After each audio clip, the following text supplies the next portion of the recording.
In the world of Radio Shock Jock, the biggest are Opie and Anthony. These people say shocking things that border on offensive in order to entertain their audience. I refuse to sit here and think that radio has to be nice. Why?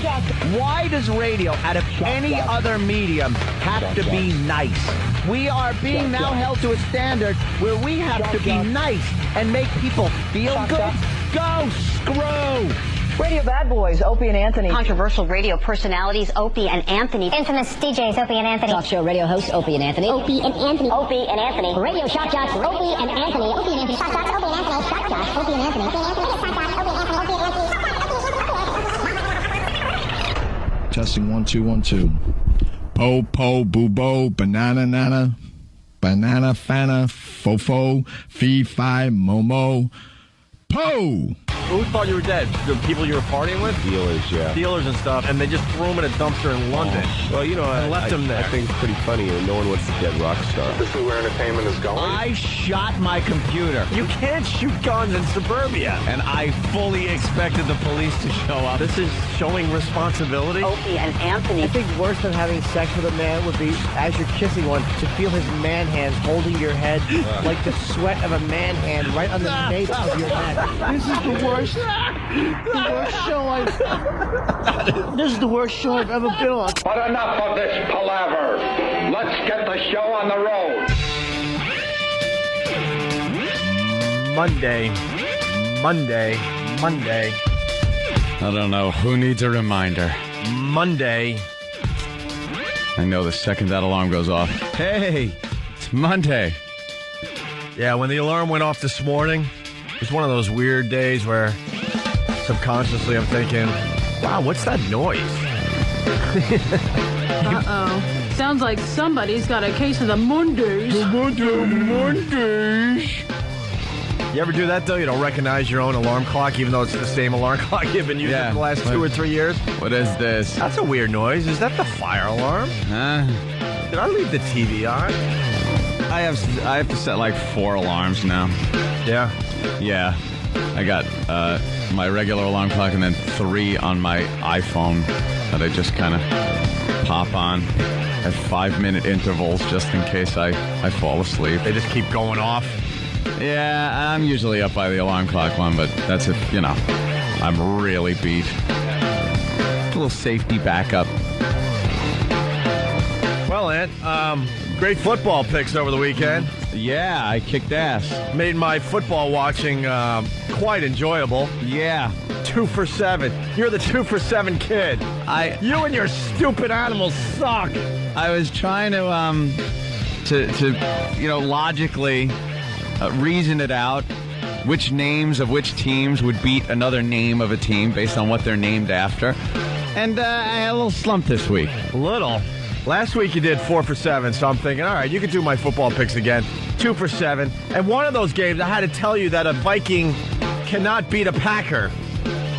Or you would have lost that one, too. I basically said, dude, I basically was hinting Packers aren't losing that game. There's no way in hell. Well, that's when I came up with the Packers could throw the Vikings into their machinery, their meat packing machinery, and it got a lot of laughs. But well, thank God, because that was 1 out of the 2 wins you had this week. Well, what about the Giants? I really thought the Giants were going to crush the Cowboys. Well, gigantic people should be able to beat Cowboys. Yeah. Yeah, I agree with you there, but it didn't happen. It didn't.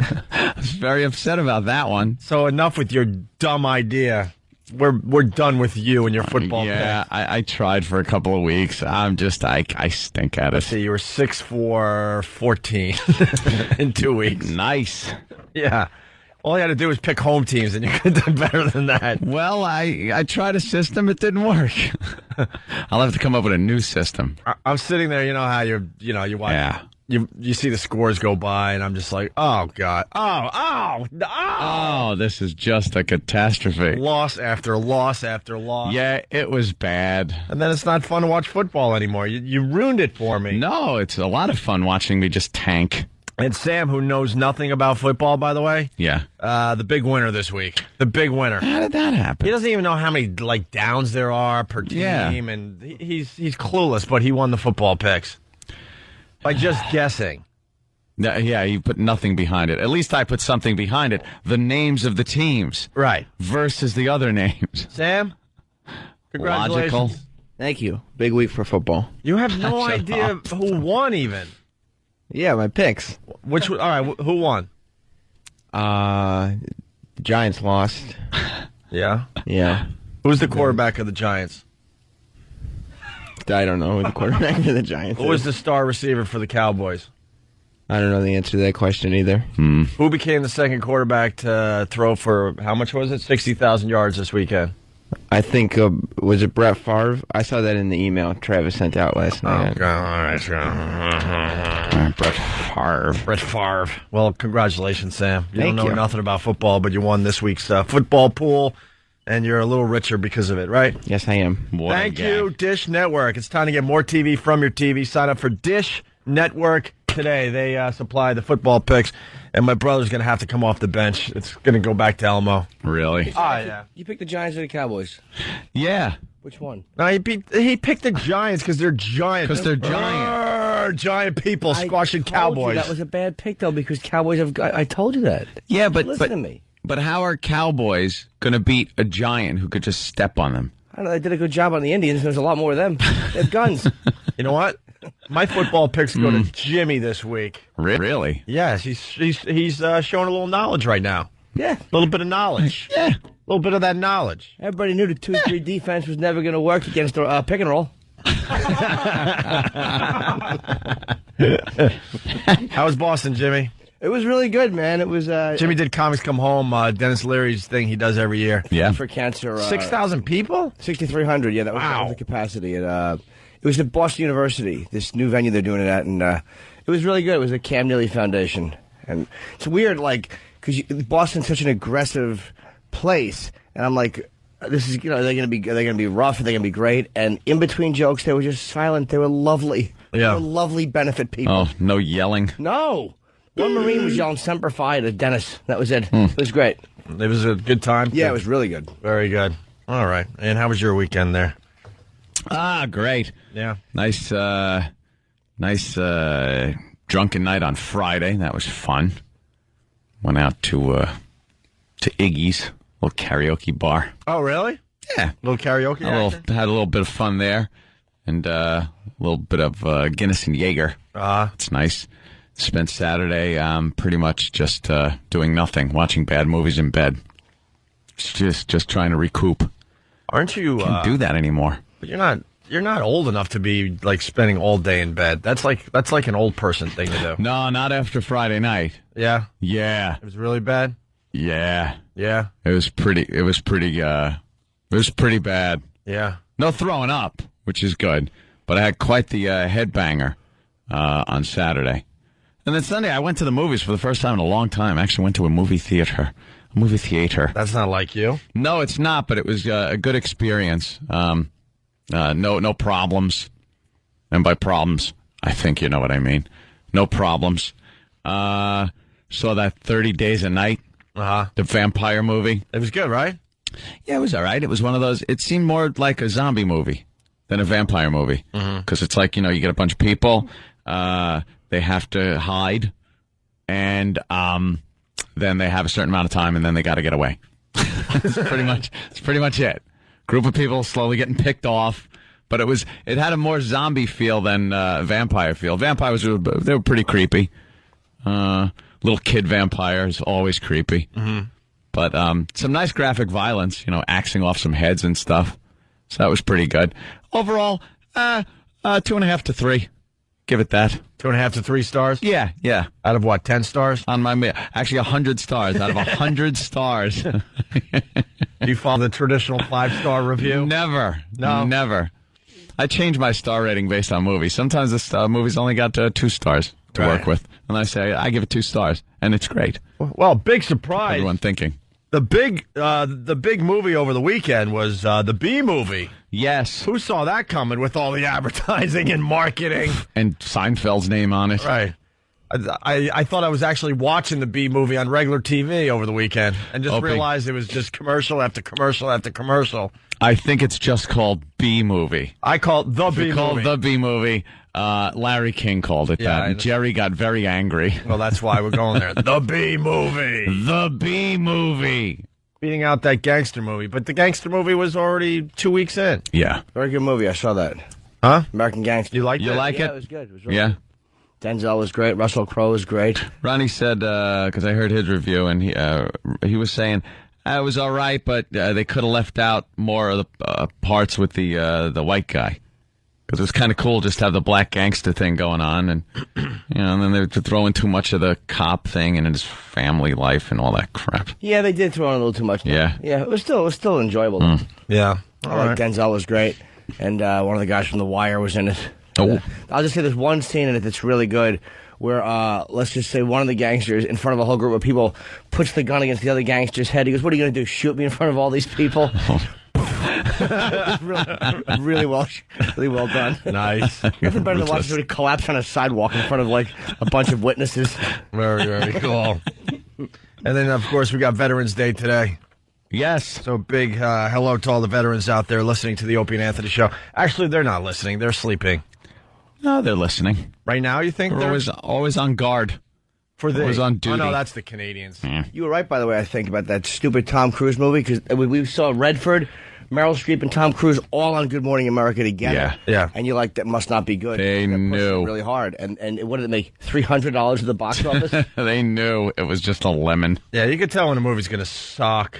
Lions for Lambs, right? Or something like that. What's the name of the movie even? No one even knows. It's it got 26% positive reviews on RottenTomatoes.com. What did Lions for Lambs? Lions for Lambs. Yeah, the B movie actually got 51% good reviews on RottenTomatoes.com.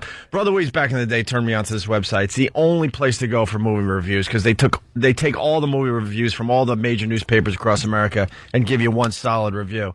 Like American Gangster, for example, 79% good review on RottenTomatoes.com. And, oh, wow, Dan in Real Life is doing that well, 64% good reviews. And which one did you see at? 30 Days a Night? 30 Days a Night. 51% good reviews on RottenTomatoes.com. Oh, okay. Saw 4 getting 17%. Yikes. Yeah, that Saw franchise is strictly for, I don't know. Horror buffs. No, you go on like cable, or you see it in a hotel when it's on there or something. You think? Yeah. And then Fred Claus. Oh, God. Does one of these crap movies have to come out every Christmas? That's the slapstick, wacky Christmas movie. You have to do it every year. Well, and especially since Bad Santa, now it's got to be the twisted Christmas movie every year. Yeah. This year it's Fred Claus. Fred Claus. Fred Claus, 23% good reviews. Looks funny, though. Thus far. Vince Vaughn, he's always entertaining. Yeah, well. And then I, over the weekend, also watched An Inconvenient Truth. Oh, yeah? Yeah, I saw that because, Oh, no, all here the we go. hubbub and hullabaloo about it. Here we go. Go ahead. I completely believe in global warming now, and we have to do something about this because we're doomed as a world. And that is based on me watching that movie. No! So stupid. He, What?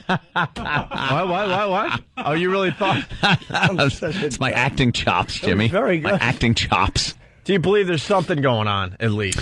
Yeah, I think there's something going on. I think, when you have facts like he had, they took a bunch of core samples from the North Pole, and they're able to dig down far enough where they could actually get air that was on the Earth or over the Earth from thousands of years ago. So they could test it for carbon levels and whatnot. And it was a lot less back then than it is now. And in recent years, like just about the 1900s and when we started our industrial era and stuff like that, it really shot up. Like ridiculous. They showed the graph line, and it just ridiculously shoots up. So what? Like, who cares? What difference does it make? A lot of people out there care. A lot of people. When he started showing, and then it contradicts itself. Is it getting cold or is it getting hot? Well, it's kind of cold. No one knows. Like he's talking about a second ice age coming if we don't watch out, and then he's talking about things burning up. Well, doesn't the ice age take a really long time though? No, 10 years, Europe can be frozen if the polar ice caps melt. No. And screw up with the conveyor system, which is the currents in the ocean. No. You know, warm water on top, cold water on the bottom? Sure. Bunch of cold water comes in, it screws up the flow. All of a sudden, this engine that's kind of turning in the North Atlantic and getting warm air, pushing it over Europe, will stop turning. And all of a sudden, Europe, frozen. Just frozen Europe, ice age. Just the water part? No, the whole land and everything. Crazy. Wow. How do you get stock in ice skates? European ice skates. I will sell them for 50 euros. But don't the Europeans have weird ice skates? Don't they have like I don't know, like curly toes on them? Yes, or very curly Hans Christian Andersen like Right. Ice skates. All right, where do I get that company? I need stock in that company. Buy.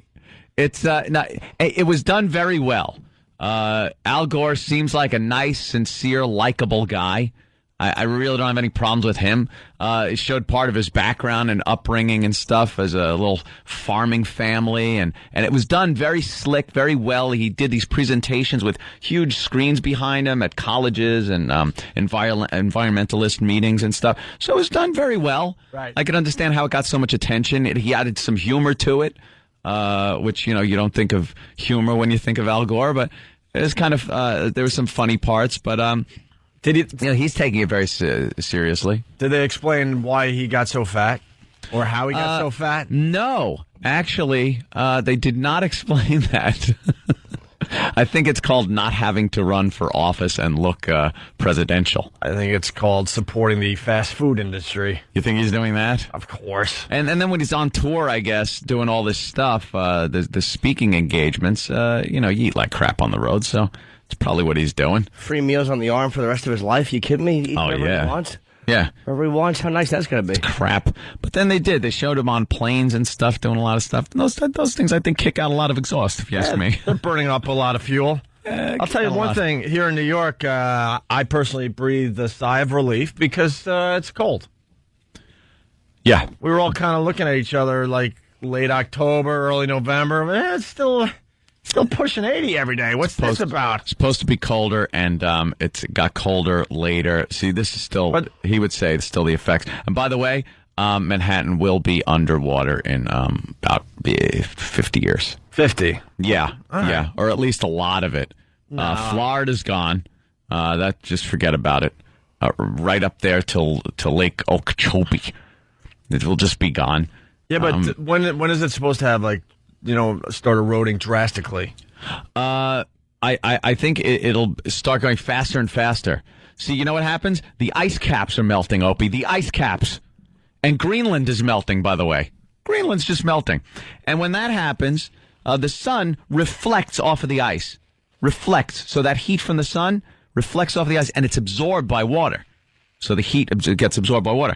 The more, or the less ice there is, because the ice is melting, the less sun's reflected. Makes more water, more heat's absorbed. So it kind of, builds up a head of steam as time goes by.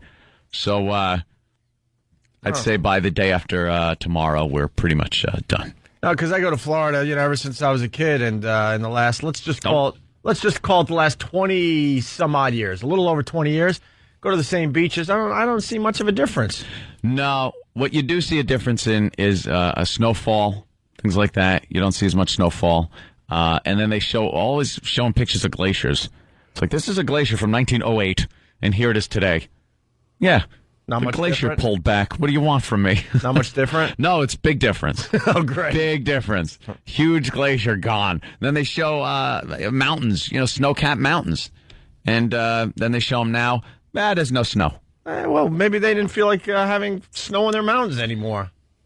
Maybe they wanted plant life. One lifetime is a very insignificant amount of time on this planet. And if weird little fluctuations happen in a lifetime or generation, I don't put much credence in the fact that it's the end of the world. You give 10 generations and you start seeing some problems, all right. Now you're talking a little flick in time instead of a little speck. People are so self-important. Like Al Gore. He's self-important. Everyone likes to think Armageddon is right around the corner in your lifetime. It ain't. Al. You're going to be laying in a hole somewhere, rotting away as people play on top of you. It's just going to happen. And if this global warming thing does catch up with somebody, it's going to be a little further off than I think everybody figures. Let's talk to Mark in Ohio. Mark, what's up? Uh-oh.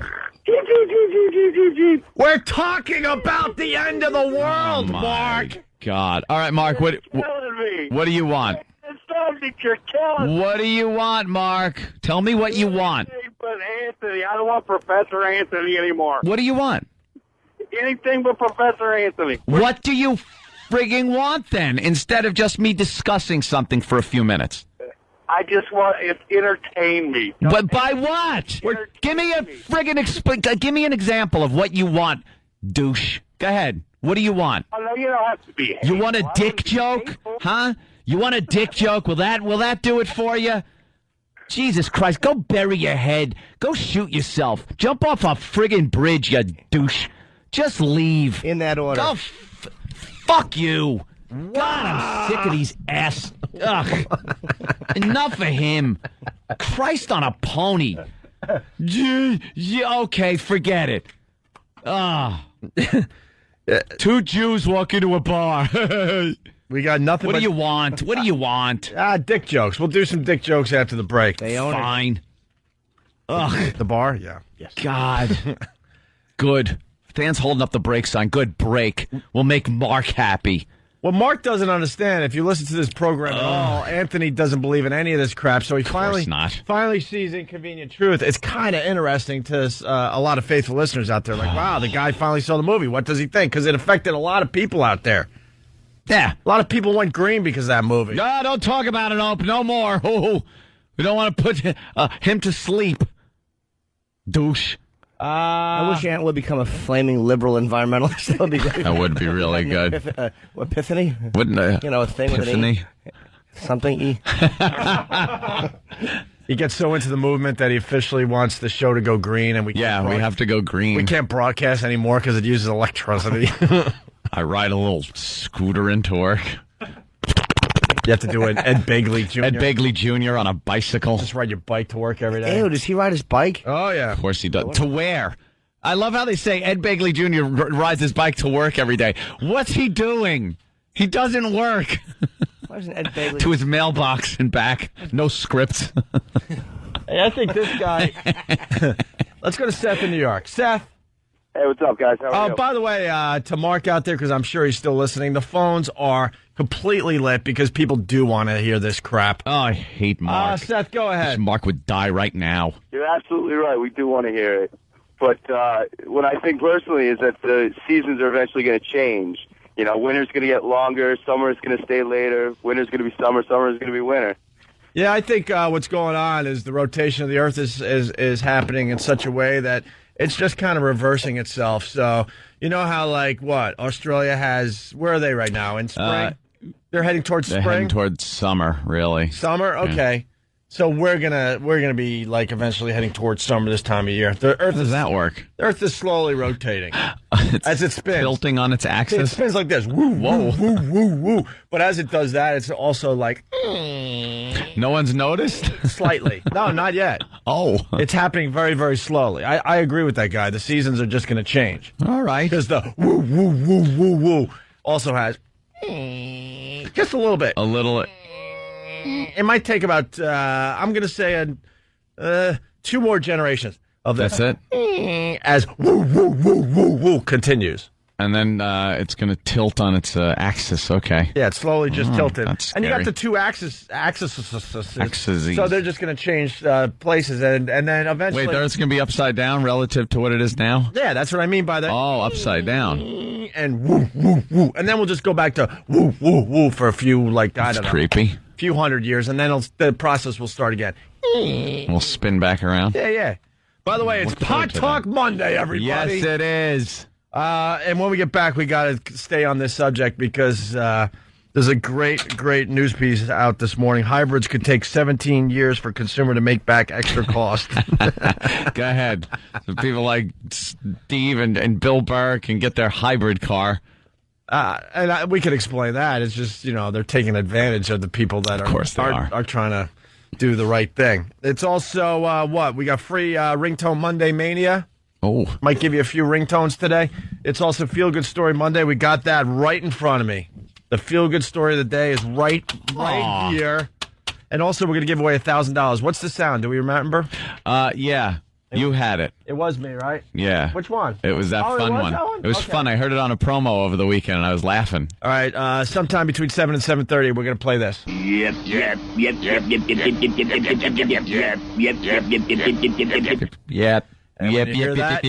Be the 10th caller, 877-212-ONA, and you will win $1,000 from your pals, Opie and Anthony.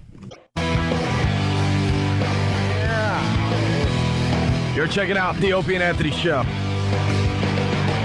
on a Monday. Yeah. What's up, veterans? My pop was a veteran. I'm with you. I miss my dad's friends. I got to go see them. The old codgers. You're with them in spirit. What? Not, you weren't a veteran yourself. Oh, no. I'm with you. I think the only reason there's no veterans or, no one that was in the military in our world, in our radio, like our microcosm, our circle here, is because we were born in a lucky time in between wars and stuff. What's up, vets? I got to go to Kings Park and check out the boys at the VA. Ah, yes. Not the VA hospital, the veteran, what are they called? VFW. VFW, that's what I meant to say. Sit around and have a few beers and listen to them make fun of every single race. Amazing. Like real men do. Oh, yeah. Oh, they'll make black jokes right in front of the black vets. I've said this many, many times. Well, I guess they've been through stuff that's a little more serious than just a couple of jokes. The Italians make fun of the Irish there. The Irish make fun of the Italians. The Polish guy's the bartender, and they all make fun of him because he's stupid. It's amazing what goes on at the VFW halls. Freedom of speech, I say. Of course. And they exercise it thoroughly in those places. By the way, I was catching up on Curb Your Enthusiasm over the weekend. Love that show. Yeah. We don't talk enough about it. They did a whole show where Larry said the N-word about 4 or 5 times. Really? And I was just like, wow, what balls. What balls? You get a lot of balls and you got that Seinfeld money. Just look at Kramer. Now, if we say it right now, they'll dump out of it. Yeah. Even though we're trying to do an entertaining, program for everybody. Yeah. Why not? Why, if we came up with a way to say it, why couldn't we just say it on the radio? Because we'd mean it. People get very offended. Words hurt. Well, we're looked at differently. It just came up again because we've discussed this many times on our show that you're just looked at differently if you do a radio show where the main focus of the radio show is to entertain and make people laugh. Mm-hmm. But if all of a sudden, one of our jokes goes wrong or we say the wrong word, we're fired.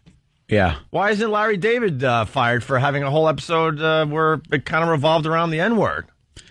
Why does South Park continue to do what they do without any real problems? Good question. So effed up. I have no idea. When is that going to change? Never, and then ever. I'm thinking maybe we could start our show every day with some massive disclaimer. Just a massive, this is what we do. How come for some reason disclaimers don't work in radio? That's what I'm saying. It is so effed up to me that entertainment in general, you could get away with stuff if you're doing a TV show, if you're doing a movie, if you're doing a cartoon. The following program contains graphic language. That like all of a sudden you're freed up to say a few things that might be off color. I think we're in our own genre. I really do. You explained it in an article recently, like when you do a talk show, you're in the news talk genre, so you have to have a little more responsibility. Yeah, there's got to be this. You got to be like a newscaster and have that type of ethics. Doesn't wash with me. Can't just be entertainment. What about the old days when they used to put on radio shows and you'd have a script and read it, and those people aren't held accountable for what they said because they were playing characters. Yeah. Maybe if we did characters like Mr. Amos. Right. Oops. No, even if we do that in character. Yeah, I know. We'd be screwed. We're screwed. It is just, I was just thinking about it over the weekend. It's just so weird. I think we're in a very, very small group of radio shows, a tiny little group of radio shows that doesn't really, we don't fit in any categories. We don't fit in the news talk category, obviously, although we do show our intelligence every once in a while, and we'll talk about news and things that are going on in the world, you know? Yeah, and get zzz from the emails. And then what is the other phones. category in radio, really? Wacky morning shows that are so stupid and silly. We're not in that genre. And even they can't say anything. And then the rest of them are just playing music and doing like top 10 lists. Yeah. And the Q with the D. We're a sexy show, I think. Yeah, we're sexy. I was telling these guys during the break, maybe Whackbag or one of the fan sites could help us out. Everyone's doing their "we're going green" thing these days. Yeah. I was watching Biggest Loser recently, and they had to have their green episode where everything was revolved around, green, recycling. Green is a very big catchword right now. And turning off the electricity and just eating organic food. And I was telling Anthony, we have to do our official green show, whatever that means. We don't know what that means yet. See, we like to do this in front of everybody. Like, this is an idea. Hash it out. We just don't know how we're going to make it our own yet. We have to give it the Opie and Anthony spin, obviously. And it would be pretty silly to do our green show as we talk through, these things that are giving us all brain cancer. Microphones and a lot of power coming out of the transmitter of this thing. It takes a lot of juice to keep these things going. But I'm thinking we could do our own green show. I should turn my lights off more. That's what I could do. I could turn my lights in my house off a lot more. Yeah. I have giant floodlights that come on and just make the outside of my house glow like it is made of a light bright. Why? Because I want it to look palatial. Oh. Yeah. They're just floodlights that shine on my house. And I drive up, like last night I'm coming back from the movies, and they're on a timer, So I make the corner, and I go, wow, that is really lit up. No reason whatsoever. All the other houses dark. Mine's got to be lit up like it's like the alarm just went off at a POW camp. Oh, my God. I'm gonna turn down the heat and close my windows. My thing is to keep my windows open and keep the heat on, so I get some fresh air coming in. I don't like the heat in the bedroom. I like that turned off because I like the bedroom being cold. Because in the middle of the night with the blankets and stuff, you could kind of regulate your temperature. But the lights, I have a problem turning lights off. Like I'll go to bed and then shut the light off in the bedroom and look and go, oh boy. I just see a glow coming from downstairs. I know I forgot to turn the light off. Do I get up and turn it off? No. Well, I'll just let it burn. Well, burn, baby, burn. That doesn't use a lot of electricity anyway. So. Does all the time. Nah. Big floods in the ceiling. Let's go to Rob in New Horrible. York. I'm a waste. Are you scared of the dark? Yeah. I'm not scared of the dark. You are, though. I prefer a little bit of light. Why? Because I like to see my surroundings. That's a yes, by the way. Of course. No. I'm not afraid of the dark per se. It's not like this. I sit in fear. I like having, if it's dark, I'm not going to freak out. I'll go to sleep. But I prefer to have a tad bit like a TV type light on or something like that. I like it pitch or black. Or a distant light. Pitch black when I sleep. See, how do you sleep with a TV on? You've been talking about this for years. Well, Anthony? the sounds of it. And a lot of time I'll put a music channel on and let that play. But there's a little light from the TV.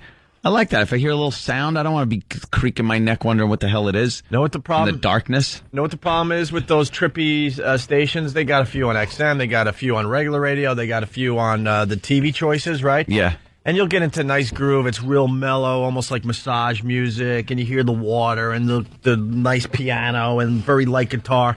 And all of a sudden, this is how they wreck it. You're listening to the sounds of the season. Ugh. Right in the middle of it, they just will have to make their stupid announcement what you're listening to, and it takes you right out of that dumb whatever trance you were in by listening to this music. Now I'll just put on a rock station or something, and like turn it really low, but go to sleep to that. All right. So and it's off the TV, so there's no DJs. It just plays consistently. Let's go to Rob in New York. Rob, what's up? Hey, how you doing, guys? Hey. I love the show. I've just had an epiphany myself as I'm driving to work. Mm-hmm. We have atom smashes. We have satellites in space that could watch you pick your nose.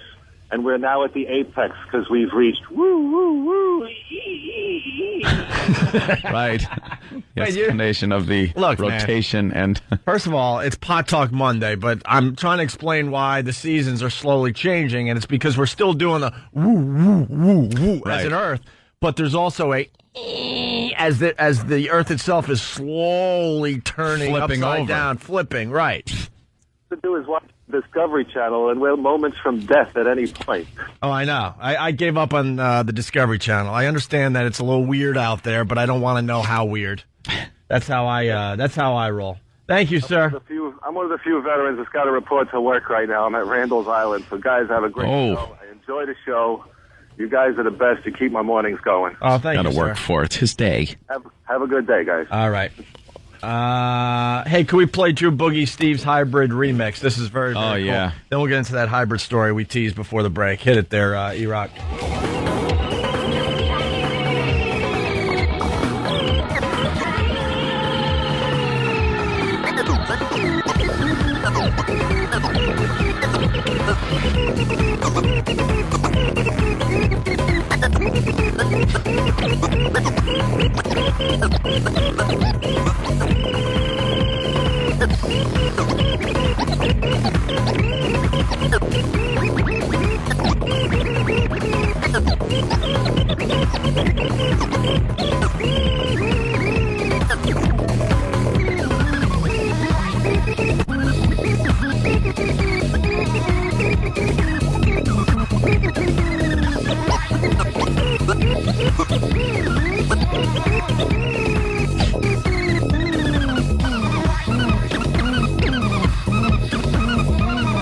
Gonna do it all day? All right, we get the idea. Thank you, Drew Boogie. Really fast, we got Louise on the line here. Louise, what's up? Right, I'd like to know the phone number I'm supposed to call after I hear this morning's sound. All right, you got a pen down? I'm visually impaired, but I use a slate stylus when I get off. All right, then how'd that happen, darling? I never had eyesight. I was born without it. Oh, would you rather have been born without it or have it and lose it? Oh, I'd rather have been born without it because I don't know what it was like anyway, so. That is so weird. I hate these conversations. Wait, are you visually impaired or totally blind? Totally blind, that's what I mean. What do you see? Yeah, just big difference. You see just like blackness, nothing? No, I don't even see nothing. But she doesn't know what seeing is. Nothing is black. Do you even understand the concept of seeing? No. Do you see something? Do you see stuff in your dreams? I see in my imagination, yeah. Boy, things must look really screwy. Oh, how cool would that be? It's like a sci-fi movie. I just picture everything all goopy and not really together, running. Yeah, but even if I don't see, I go out and do for myself as if I never lost. God love you, dear. How do you picture things like when someone says the color red or hair is blonde? What does your mind do? Well, if I hear red, it reminds me of, like red if you hurt yourself and you turn red, you know what I mean? Okay, it's more of an emotional thing. How did the people around you explain black people? They punched her in the face. Oh, God. No, I never really got into that conversation. I would like the phone number. Yeah, we know. We're interviewing you. Would you, what are your ears okay? Pushy blind. Do you, do you think you have a good understanding of what people look like based on, the years of just kind of touching and... No. You really don't think you have a good idea, a good line on it? No. Do you make mental pictures in your head? I make if I feel different materials, I think of it as like different flavors, like vanilla and chocolate, Wow, you really got to pull some plugs and reroute things, huh? Yep. Jesus. So you feel material, but then you got to kind of equate it to things that like taste and smell and things like that. Right. Boy, that is weird. Oof. Yeah. And you want the number so you can win. Oh, yeah, I could use that money right now. Oh, what could you use a grand for? Well, I'm going on a trip to Rochester, and why? I bought a ticket, and it's expensive. I'm seeing some friends, and No, you're not. You're not seeing anybody. Well, I call it a seeing, like I'm visiting. Well, All right, you're visiting friends. Why doesn't your family just turn you around in a circle for an hour and then go, here you are, you're in Rochester, enjoy. And then just get on the phone. Yeah. Like, why go anywhere? I go out. It doesn't matter, blind or no blind. I Yeah, go but out and- but why? You can't really see anything. You don't want to stay. Even if you have eyesight, you realize that going from city to city, why bother? Why bother? Because it's the same crap. When we were growing up, it used to be cool to go to different cities because you saw actually different things. You got to eat at different type of restaurants. Now it's the same strip malls in every city. They ought to take her, instead of taking her to place, just sit you on the porch and then go vroom with a fan in her face. And Vroom. Ooh, yeah. We got the top down. I'd rather go out and do things like anyone else. Yeah, well, fortunately. Those little windows to the world are a little dirty. That's okay. The world is, All right, good. Is darkness and nothingness. So, I understand. are you married? Nope, I'm single. Single. How old a gal are you? I'm 56. 56. Did you ever have a date? Well, I do go out with different guys. Yeah. Yep. Do you give it up? Nope. No. What do you mean, no? Have you ever? No. You've never had sex? No. You ever ridden a horse with an elephant man face guy? No. Why haven't you had I don't want to have it because there's too many diseases going around. Doesn't matter. You're not going to be able to see yourself falling apart. Why don't you just enjoy yourself now? Go out and get laid. You're 56. Blind Enjoy it. stalker Patty. No, I just want to stay a virgin the rest of my life. Really? Hey. Do you like guys or girls? I like anybody, really. You should try it. You might catch one in the eye, and all of a sudden I can see. Uh-oh. Is there any hope that you'll ever see? No, I don't. I don't know what the think so. technology is all about. Are you a big girl, are you? Am I what? Are you a heavy girl? Slash 14. Oh, I love to eat. I'm about 300. Wow. Yeah. Are you lying or no? Huh? Are you lying or no? Yeah, down right now. She can't get up. No, I'm not lying down. Oh, I'm sitting right on a chair. Are you really 300 pounds? Huh? Are you kidding? Are you serious? I'm not kidding. 300 pounds. So you eat a lot. Everything that won't get up and walk. You ought to watch what you eat. Oh, sorry. Yeah. Yeah. How do you know you're not eating rotting food or poisonous food? That's just like having sex. I have a sense of smell. If it doesn't smell good, I don't eat it. Well, you should use that same advice. No wonder she doesn't have sex. You should use that same logic when it comes to dating. All right, well. All right, that's about that. Oh, you're fine. All right, here's the number for the contest starting at 7 o'clock. Right.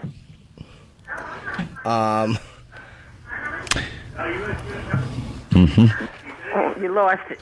No, I got it right here. No, we have it. Okay. 1-800. 1-800. N. And you mean the number 6 on the phone? Yeah, but I thought I'd Wow, do it she's easy good. for you. N. Yeah. O. O. E. E is in everything? Yep. Yeah, which is where you eat. Y. Yeah. Noey. E. E. S. F. S. F. S is in some. Leave the last S off for C. All right, why don't you read the phone number back to me, please? I can't understand it. All right. Like when it's letters, I gotta hear it in numbers. 1-800. Yeah. Yeah, how do you? Hold on. How do you? How do you remember? How do you just memorize a number if you hear it real quick? Is your memory that good? Yep. All right, 1-800. Yeah. How do you do that? How do you do this letter? And Wait, how do you do? 1-800 N. N. O. O.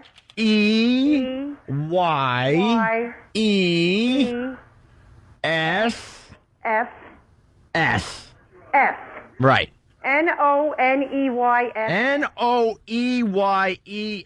Noeyess. Right. And we have another number. Yeah. 877 877 C C A A N N T T S S S E E E. E. Right. Those are the two numbers you could use to win the contest. Oh, either one of them. Right. Yeah. Mm-hmm. Okay. NOE. Mm-hmm. Right. Yep.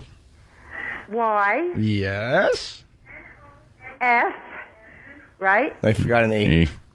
Well, excuse me. You forgot an E after the Y. NONEYE F. Right. Yes. F. Yes. And is there another letter?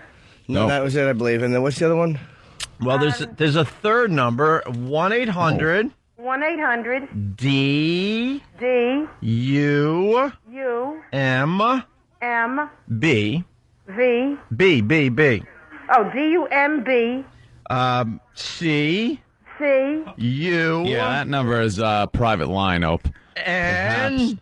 And I don't know if that's 1, good 2, anymore. 3, 4, 5, 6. Oh, that's I all. would rather use the first one. Well, no, this one's good too because I got the 7. It's 1-800 DUMB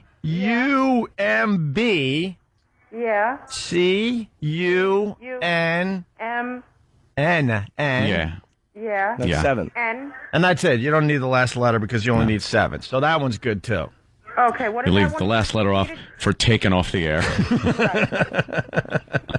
Yeah. All right.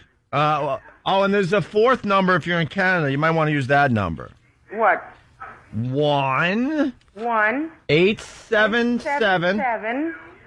Yeah. P What? P T P R R I I Z Z E E P T I I. G. Did you say PIG? Yes. Yeah. 1877 prize PIG. Right. Yeah, exactly. Oh, that's easier. Of course. Yeah, that's an easy one. Use that one then. Right. 1877 prize pig. That's it. Right. I think I'd use that one. I bet you should. But you wouldn't use the others? Well, I can remember them more better. I can remember that one more better. More better. Wow. Yeah. More better. All right. The other has too many letters involved in it. Sure. More better. Oh, it's not more worse, right? Yeah. Oh, God. Okay, thanks a lot. All right. Or you can make it very easy, Louise, Yeah? and just call the number you called. I mean, 1-877-212 K-Rock. Yeah, you could use that one as That well. one might work. What? Yeah. Oh, my God. I know. I'm ready to just gouge my own eyes out at this I know, point. You're giving me a lot of numbers. I think you're killing me today. No. Well, or you could just use the one you Unfortunately, no. used, or if it's easier, you could use. Prize pig. Well, that's an easy one to remember. But I would suggest you just use the one you called. The one? You mean the 1877? Why is this happening? Shut up. I can't take this. Yeah, I know you do. You're torturing me. Do you have a redial on your phone? Yeah. Which in your case is 1, 2, 3, 4 clicks down? Yep. Okay, well, why don't you just use that, man? Use that. I have a redial. Yeah, not a speed dial, but I got a redial. Why? All right. Well, Why? we're gonna start the contest in a few minutes here. So good luck to you, Luis. Thank you. Do you listen to the Opie and Anthony show? I have it on right now. Yeah. You're not really a fan. But in general, do you listen? Not just now. No, I have it on a lot. Yes. What do you like about the show? It's nutty. That's why I love it. Nutty. All right. Nutty. That's how we like to promote it. That's well, nutty. At least the bus signs are working. You know. Because that's what we say. We're nutty. We're nutty, and it's got these guys like each with a handful of nuts and their eyebrows raised, like we don't know what happened. Yeah. Wait. You're nutty too. You might as well just have 2 walnuts in your head. Dan is giving me Painted blue or something. That macadamia nut just staring blankly out into space. 2 lid-covered macadamia nuts. Wait. Well, I would call you an ice cream soda. That's what I'd call you. All right, listen. Why? Than is giving me another phone. Compliment. Louise, I apologize. I'm getting another phone number here. Okay. 1 1 877 77 877. 1877 The letter I. I The letter A. A Letter M. Letter M. M. Letter F. F. Letter A. A. Let's see. What is? I can't read his handwriting. Letter T. T. And we finish it off with another T. There you go. Yeah. You said I am fat. Yeah. Way to get it after 20 minutes. Jesus. All right. Well, good luck to you there, Louise. Thank you. Godspeed. All right. Godspeed to you and your goes eyes. Louise. Yeah, Louise from wherever. We got to take a quick break, and now we didn't get to do our hybrid story. We'll do that after the break. But we're about to start the contest between pretty much now and 7:30. Someone out there is going to win $1,000. It's Opie and Anthony.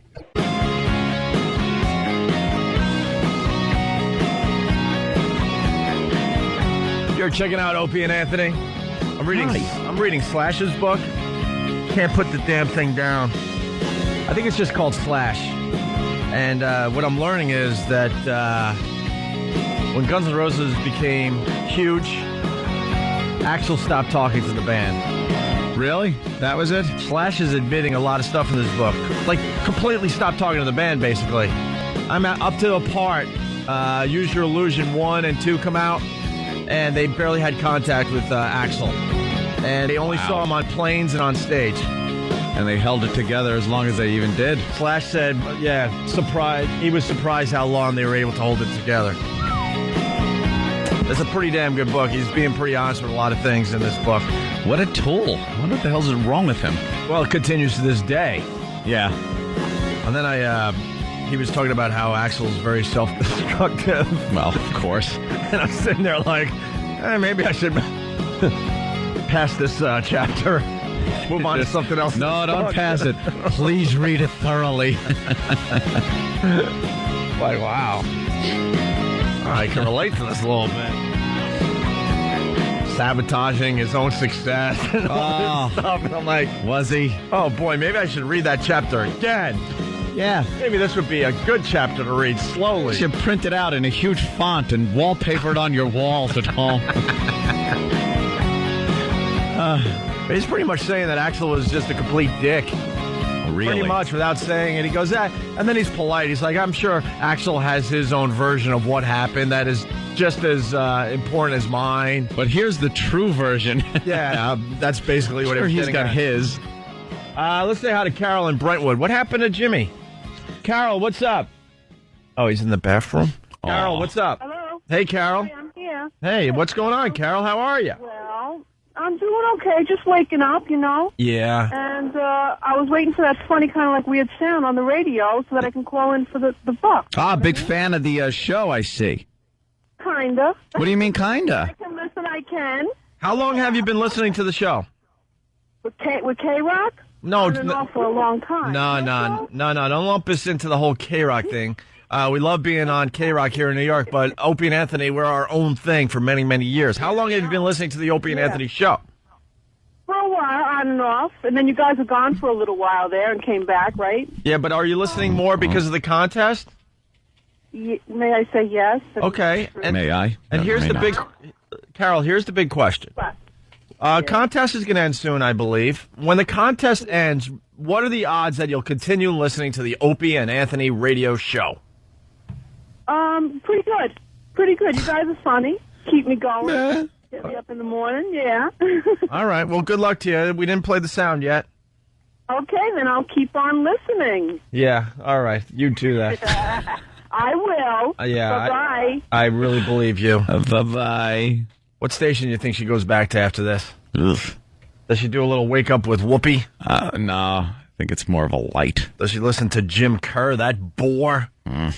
On Q104, classic rock that really rocks. Here's the news in between Zeppelin records. And we might make a funny about Britney Spears. Yuck. Hybrid cars. Here we go. This is what we were supposed to play, and we got a little distracted. As average gasoline prices rise above $3 a gallon, drivers are turning to hybrid vehicles as a way to save money at the pump. Hybrids now make up 2% of the vehicles on the road. Ooh. But before buying, drivers need to remember that hybrids cost more. High-end technology, like the battery, can add $2,000 to $7,000 to the price tag. And recent tax credits for these vehicles have started to end. See, we were just talking about this with Bill Burr, who moved out there to Hollywood and got himself a hybrid vehicle, driving it around, and I don't know, I was trying to have a little discussion with him, but he gets a little edgy. Yeah. And he gets very defensive about his hybrid vehicle and how he's going green and saving the planet and saving money on gas. Well, when people first started buying hybrids, they actually were saving money. Yeah. Now, if you buy a hybrid, you're just doing the ultimate. You're trying to save the environment, but you're not saving yourself any bucks anymore. No. That's awful. It really is. It takes how long? What are the stats there? Well, this is the stat right here. The Wall Street Journal and car researcher Edmunds compared hybrids to conventional cars driven 15,000 miles a year, with gas at $2.79 a gallon. It found that it could take 17 years to make up the $3,700 extra cost for the best-selling Toyota Camry hybrid compared to the conventional gas-powered Camry. The popular Honda Civic has a hybrid version, but it costs nearly $1,500 more than the regular Civic. It would take 4.5 years to make up the difference in price. So obviously you're not saving a damn thing because no one keeps their car for 17 years at this point. No. So. And Steve from Bayshore, I guess, commenting on there are 2% of them on the road. He says, but the hybrid cars represent 79% of all vehicles parked in rest stops. Jimmy, where were you? Sorry. What happened? Just in the office. With the boys? No, just with you have to take Tom. Tom, just having a fun chit chat about the fart word. Just silly. Was it about that? Yeah. We're trying to do something that we think would be fun radio, but we have to change the name of the contest, which is just so ridiculous and silly. I can't even be bothered with this crap anymore. We'll deal with it off the air. Yeah. We're just chit-chatting. Let's deal with it off the air. It's just a little frustrating, that's all. I understand. We have a great concept for a little trivia contest, but we need to call it what it is. I have a trivia contest. Who's the most ungrateful bitch on the planet? And the answer, Harry's girlfriend. God, does she suck? I don't know what you guys are on, but I'm just going to smash her face. What's wrong with Harry's girlfriend? She dumped him. He's a prince, and she dumped him because he didn't want to do her birthday party. He didn't want to go to her birthday party. He went to a soccer match instead of her birthday party. He's going to run Soccer's England. Very important. Who gives a crap? He's going to run England. Soccer, very important to them. No matter what they do, no matter what you do as a guy, it's never enough for these It's never. There's always something. You are reacting right now like you are him, and she just did this to you. Wow, you really get caught up in that. It annoys me so much. Wait, I got to take her side. Ooh. I'll tell you what's wrong with it. Being catty. He blew off her birthday. God, he's a prince. That's he could run England. Is nothing enough for these chicks? She could be a princess. He's never going to run England. Maybe he won't, but the point is, he's an heir to the throne. Go to her Maybe party. He's not some royal, one of these people that loves the royals. Well, technically he's not because the Duke of Windsor has to talk to the Lady of Spencer. Shut up. Who cares? It's all incest.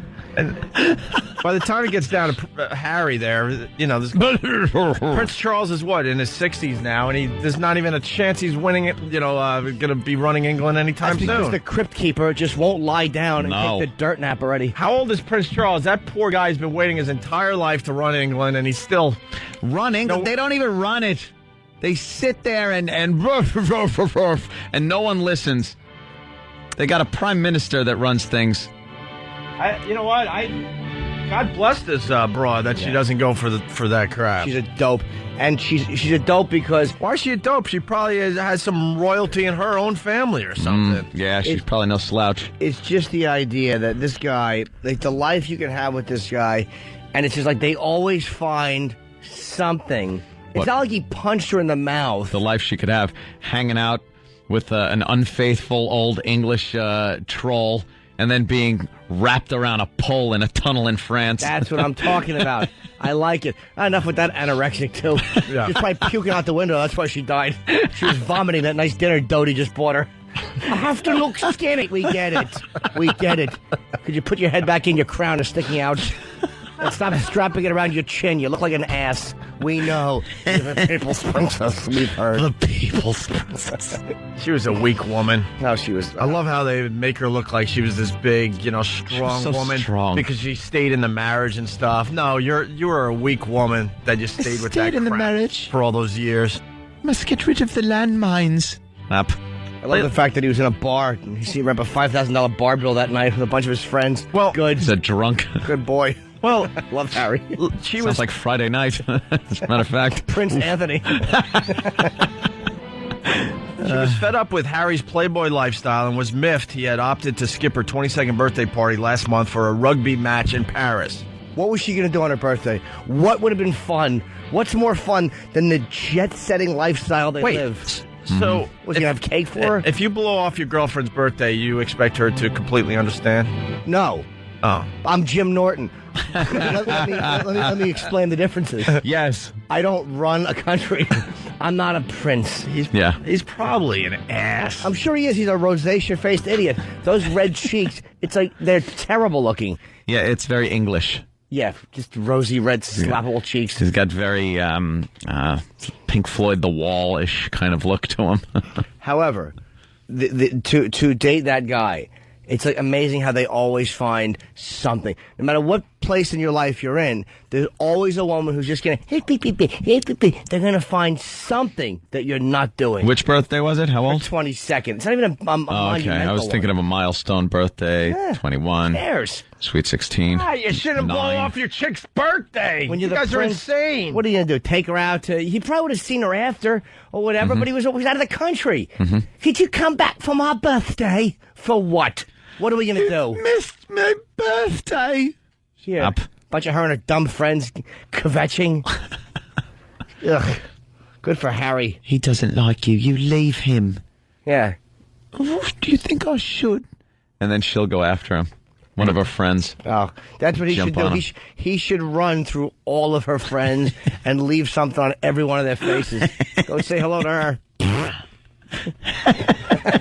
That's what I would do. I would run through. I would actually get her. I would have one of my people steal her phone book, and I would check off everyone on that list that was female, and even a few males if they were related to her, just to straighten them out. God, tell her what I did to you. Beat it. I say good for her that she's not going for all that horse ass. All that crap. Nah, another example of a chick. Nothing's good enough. And I can see if he was. It's a birthday. You can't blow off your chick's birthday ever. Whether you're like in line to be the prince or, He's the or prince. the king. She's going to have to get used to that because he does a lot of traveling. Or if you work in a deli, it's the same thing. It's not. You can't blow off a chick's birthday. My ever. birthday's irrelevant to me. Dinner's nice. I agree with you. Dinner's nice. But he was out. It's not like he just went out. He was out of the country doing something. She thought he should not have done what he wanted to do in another country. And when he could have taken her out the week after. I'm sure he sent her a Rolls Royce or something. Who cares about her birthday? Like, what are we going to do on your birthday? Let's go out to dinner. Okay. And then what? I opened the gift that you got me. That's more expensive than any gift any guy will ever get me. Oh, good for you. How about I fly on the private plane somewhere? You want that? Nothing's good enough for them. No matter what stage of your life, they're always going to snivel about something. You don't do this. Wow, what happened over there? Absolutely nothing. Something's going on, man. Had a great weekend with my chick. Good place? Yeah, we were in a very good place. But if you decide you're going to, go out with a girl or get married and stuff, there's just things you shouldn't blow off. You could live as a single playboy, and then you could go do whatever the F you want. But if you're in a relationship, you can't blow off a chick's birthday ever. So he should have said that I can't go to another country and do this, which is what he was doing. Instead of saying I'll take you out in a couple of days. I look at my own birthday. I don't care about my own birthday. So why not? Like, you know what I'm saying? It's not like if I expect you to be at my birthday, like, just make sure you're there, and then I don't do it for you. That's different. But I could care less if you're busy on my birthday. All right, we'll do it in a couple of days. Right. It's a big deal. Just a chick, just a chick complaining like a chick. That's you, Jimmy. And she's trying to show him that I don't care if you're the prince. Yeah, really? You don't care he's the prince? Just going to Obviously go out with not. some soccer hooligan. Exactly. She'll move Next. Oh, please. She's just trying to put her dumb foot down. She's trying to show who the boss is, and he knows it. Him. That's what she's doing. I don't want to. Oh, you got to come to the party. Let's go to Brent in New Jersey. Brent? Fellas, Hey. look, I gotta say, I agree with Jimmy on this one because the match that he went to see was the Rugby World Cup final. It's only every year. The Rugby World Cup final. Wow. Well, I didn't know it was that. I thought it was just the rugby match. Is that like with his buddies. is that like the Super Bowl here? Would that be like the Super Bowl? A little bit bigger. I mean, it's every 4 years. Big? No, the first. Stop. There's nothing bigger than the Super Bowl. Well, okay. The World Cup is way bigger than the Oh, it is not to us. Is it every 4 years they do the Rugby World Cup? Yeah. Every 4 years. Is that what he was going for? It's a dumb thing. See, us dumb Americans think that because it's an American thing that it's the biggest, but I think the World Cup is bigger than the Super Bowl, and I don't know, maybe this Rugby World Cup is actually bigger as far as the whole world goes. Rugby. All right, Brent, thank you. Yeah, so what are you going to do? But it's rugby. That was a good one. All right, buddy. You're going to go to the Super Bowl or your team's in the World Series and you want to go to a game and your chick is going, it's my 22nd birthday. And you're like, this is the World Series. There we go. I didn't realize it was the World match. This is the World Series. Yeah. But it's my 22nd birthday and I want to go to dinner. You'd want to spit on her. Why can't we do it next week? I think it was the final straw, if you read the article. Oh, you though. probably- Yeah, I mean, the guy's obviously probably not taking, their relationship seriously. Very seriously. And he's running Yeah. around doing his Playboy thing, and this was the last straw, I'm thinking. What's up, Seabass? Opie, Yeah. what happened to you? What? You become soft after being engaged. You're defending Prince Harry's girlfriend? Yeah, because I think that whole royalty thing is a complete joke, and it's nice to see that someone's not falling for that crap.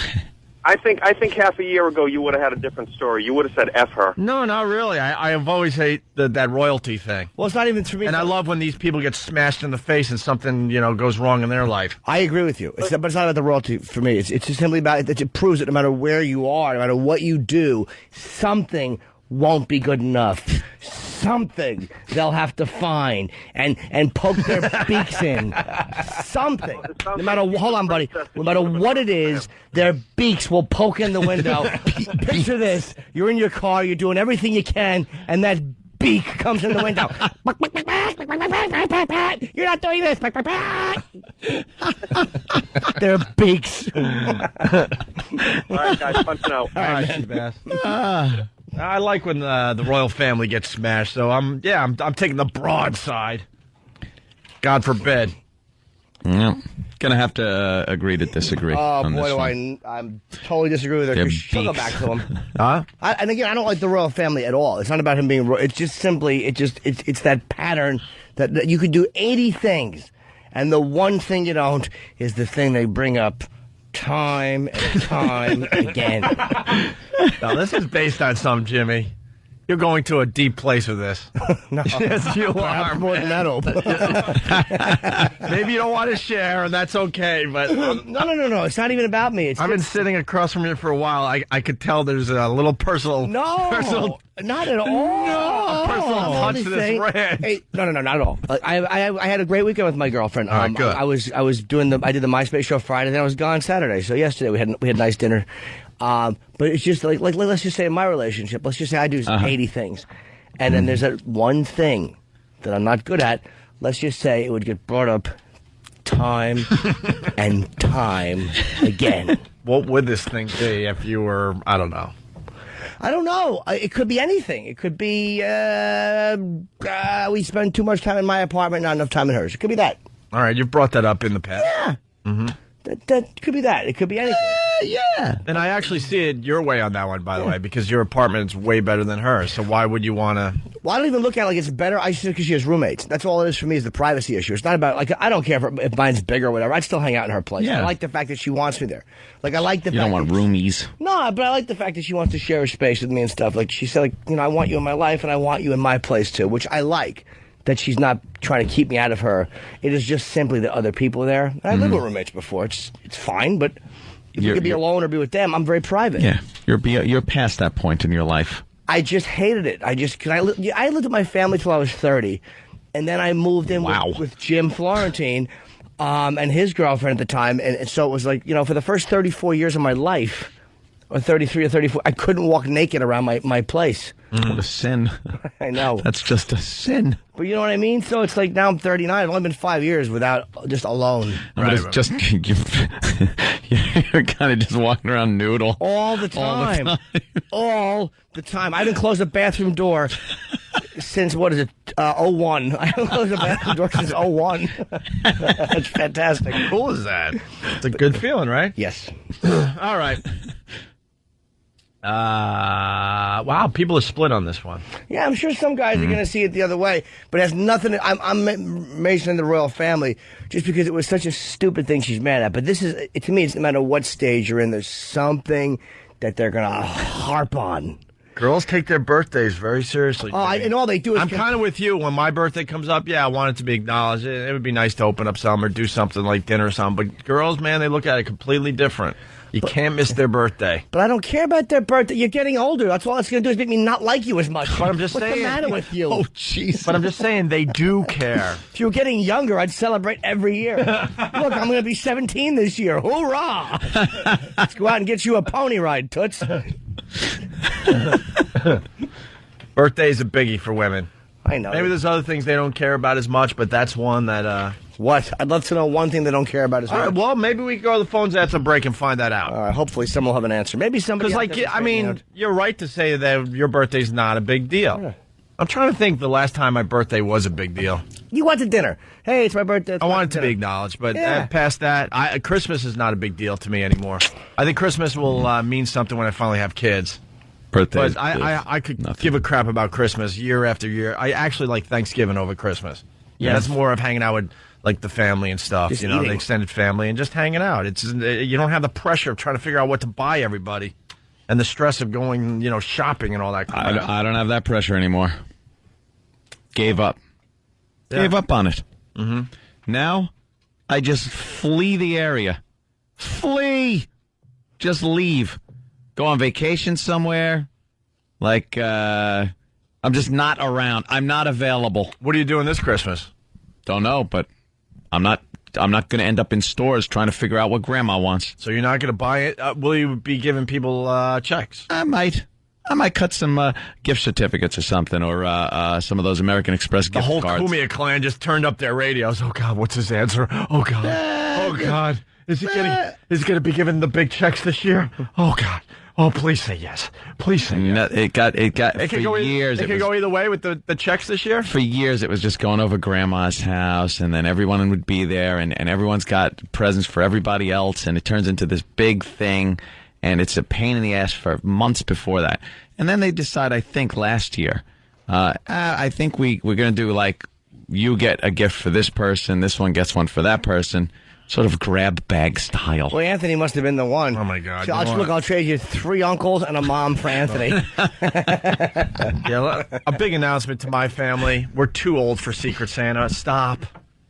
You don't want to do the Secret Santa? Whatever sibling's going to start the Secret Santa thing this year, just stop. Don't do it. Sucks. We're all over 30 at this point. Stop with the Secret Santa thing, please. Why does it have to carry on to when you get older than 10? I'm more worried about what to buy your kids. I don't need to worry about buying a gift for somebody. The Secret Santa thing blows. I know it to get kids. Cash. Kids love greenbacks. They just love opening up a card and seeing a president staring them in the face. Ooh, they can buy whatever they want. I like to give kids knowledge. Like my nephew this year, he's 11. He'll love this. It's a book on the history of the of that river in Washington, the Potomac River. Of course, the Potomac River's history and all the historic things that have happened along it. I'm sure he'll cherish it. That's right. It's going to be a good history teaching. My 9-year-old nephew is going to get a book, The History of Spores. To learn about spores? Yeah. Everything you need to know about spores. Right. Spores for dummies. That's kind of like fungus in a nutshell, which is what I got him last year. Yeah.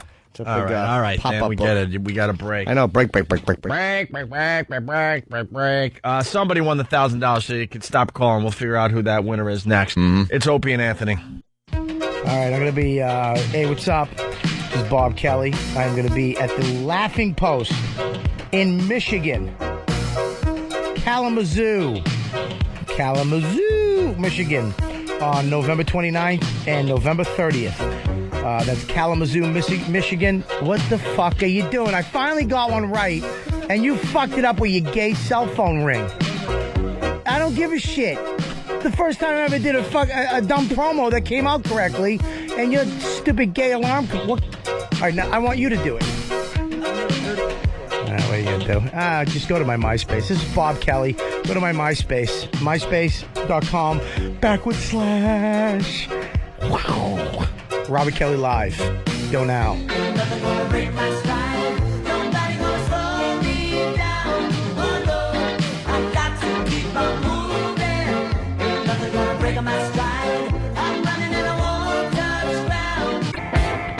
Hey, good morning to all the veterans. Veterans Day. Veterans Day. Opie and Anthony with you. We got a winner. I don't know who it is, though. Don't know who it is. What city? What? This dude? All right. Hey, Steve, you won $1,000, right? I hope so. Steve. Steve, where are you calling from? Hey, Harrison. What? Harrison. Where's that? It's Westchester. Oh, Westchester? Yeah. All right, congratulations. You won $1,000. Thank you so much, guys. I listen to you every morning. There you go. All right, thank you. We got to move on, though, today, so we got to go quick with the winner today. Harlequin. She's a girl from Buffalo, New York, listening on The Edge, the home of Shred and Reagan. She writes, the birthday was the last straw. I mean, everyone is talking about Jimmy's rant. Hey, some are agreeing with you as well, Jimmy. It's if they agree or disagree. Lisa came running in here and said, what did she say to you? She's like, I think she asked if someone was hassling me, like, is my girl hassling me? I'm like, no. But it was, she's like, yeah, I'd probably go to the World Series with you. Like, I used the World Series rant. I didn't realize it was that big of a match even. Right. But it just goes to prove that no matter what you're doing, you're going to bitch about something. And I'm not giving you some Tom Likas rant, like, women are terrible.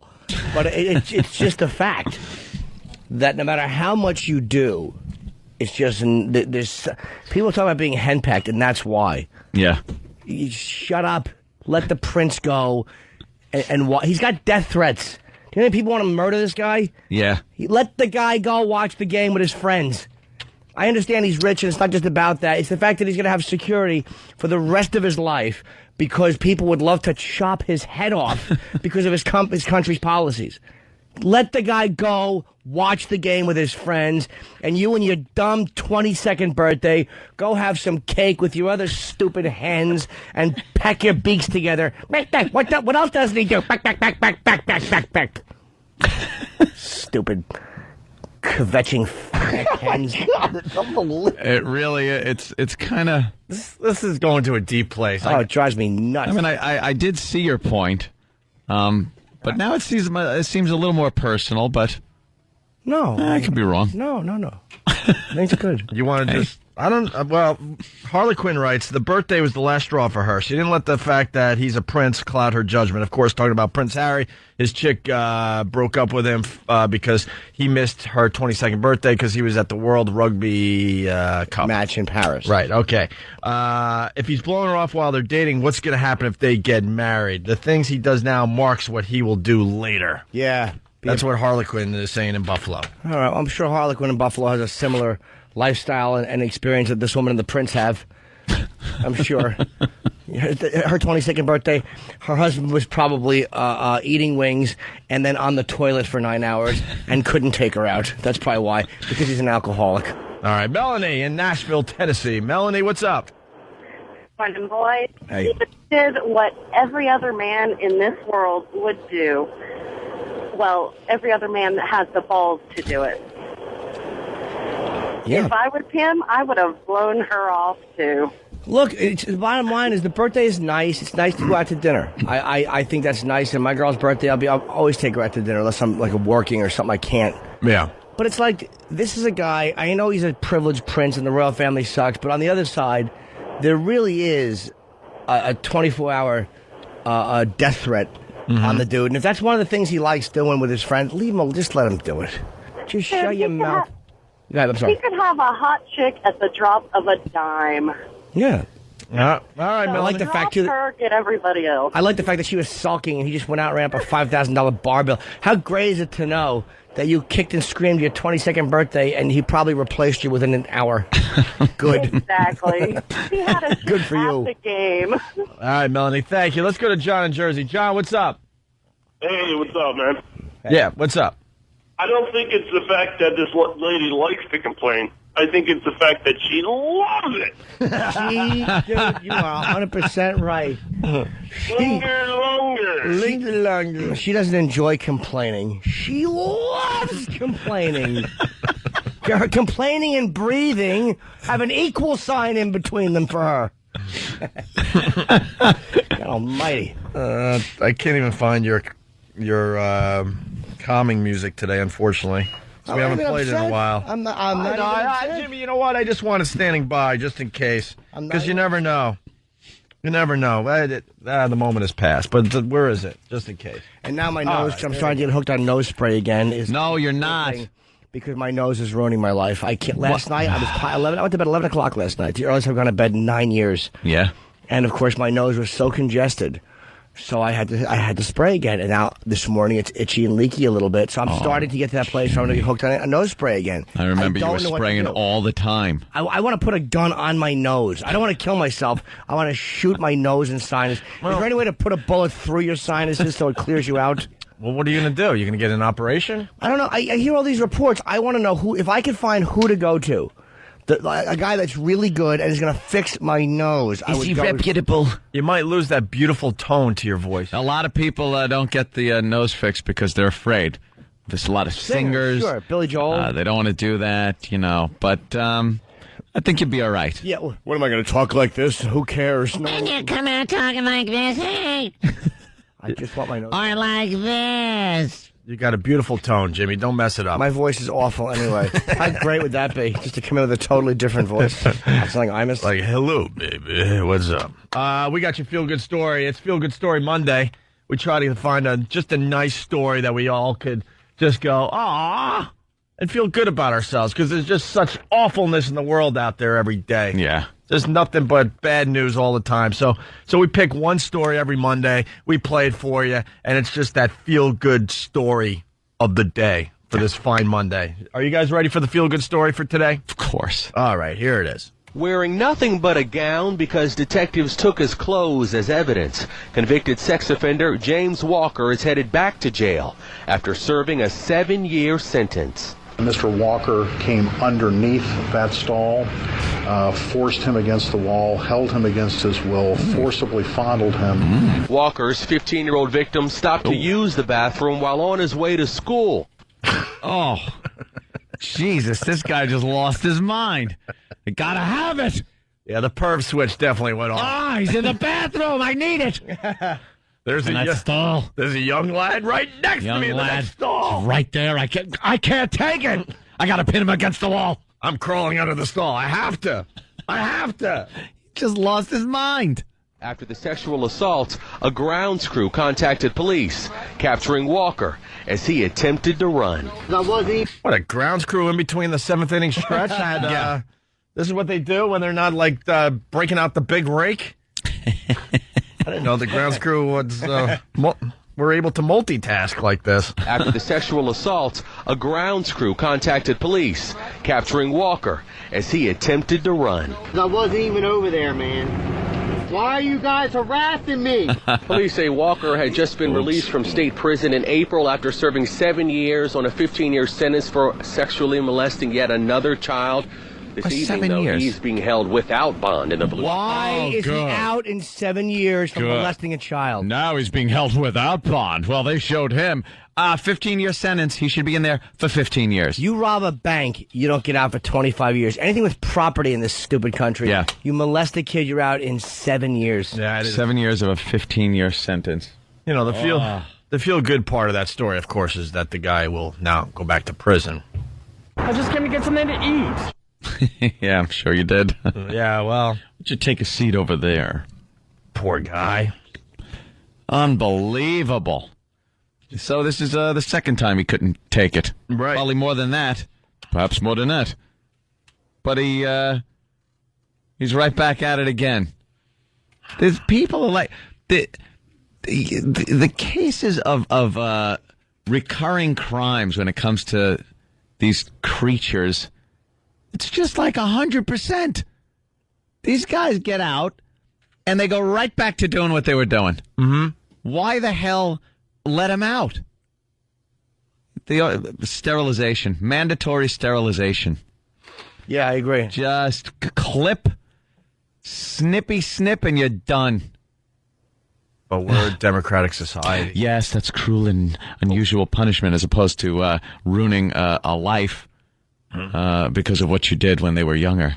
Very good job. Let's say hi to Robert. Robert, what's up? Hey, guys, how are you? Hey. Jimmy, I just want to let you know that I had 2 surgeries about 8 years ago. One surgery on my sinuses, and I got worse after that. I went to a guy up in Mount Sinai. He drilled a hole in my head over my eye. And that thing hurt like Jeffrey Dahmer? Did he pour bleach in there? Drano? You're not, Jimmy, the guy put like this noodle, a straw, in my sinus. It used to leak out through the bottom of my nose. Oh. It was the grossest thing for 6 weeks, and within 2 months, I haven't had a sinus infection in 8 years. So what? The guy who drilled the hole in your head helped you or no? Yeah, the first guy did regular sinus surgery, and that's all, it's all BS. It doesn't work. Why? It makes your nose bigger.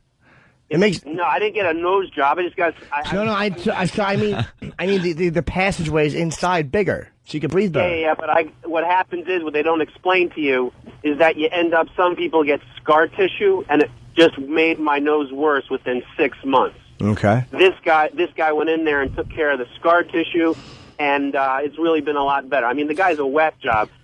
The guy, I don't want to say his name, maybe right, we'll go off the air. Yeah, the guys in the OR, they Sieg Heil to the guy before the surgery. He has this whole running joke with everybody in the OR that he's like a Nazi. I don't care what is running. Good. Let Anthony operate. Don't hang up. Give Travis your info or the guy's info. Yeah, I don't know. No problem. Thanks, By the way, Jimmy, Jimmy, I'm Jewish, and it wasn't fun to watch that happen before I went under. But he did help your nose. Yes, he absolutely did. Thank you. But he really would do that even to a Jewish patient? That's in Mount Sinai, for God's sakes, the Jewish hospital. All right. Well, thank you there. I don't. He's on hold. I don't understand people that don't do their research. We had a story here in New York. This woman went to a dentist in like Chinatown.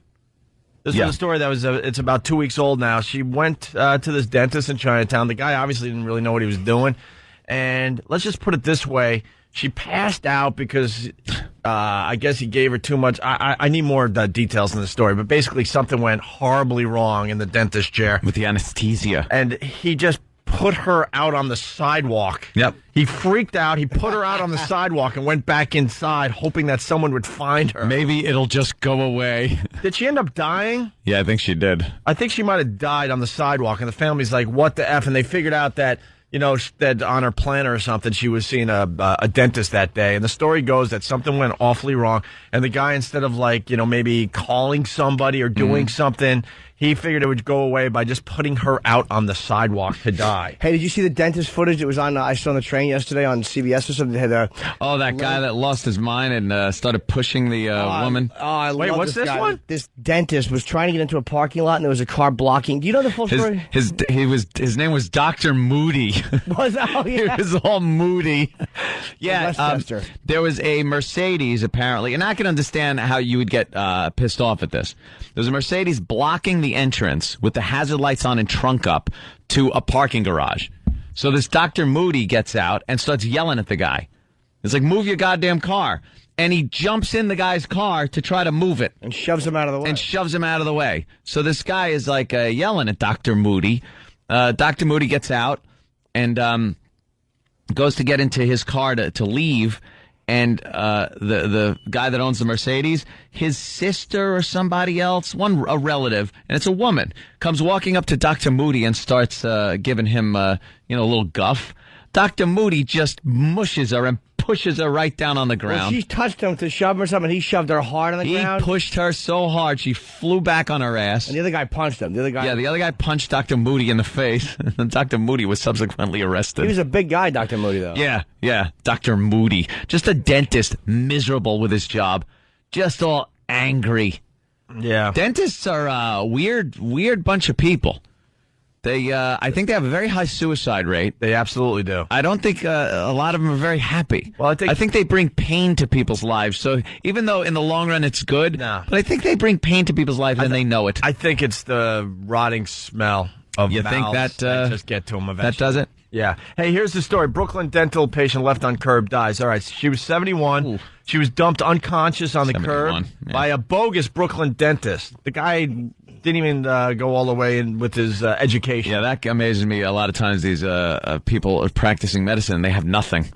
This guy is accused of carrying the Manhattan woman to the sidewalk below his Coney Island. Okay, it was in Coney Island. Offices after she began foaming at the mouth and lost consciousness. I did put her on the Cyclone over there at Coney Island and just say, look, she must have had a heart attack. She's an old broad on the Cyclone. Had she say that with like cotton in her mouth, Novocaine. Her family saying had she not went to that dentist that day, she would still be here with us. You don't know that. That's going to hurt his practice. He doesn't have a license and he killed somebody. Yeah, that could hurt. He should put that in his hand. Only one dead. Probably never happen again, folks. Can I comment on something E-Rock did? Yeah. That was like really ridiculous. Yeah. There was a special report that was on for a couple of seconds. And there's a big plume of smoke over London.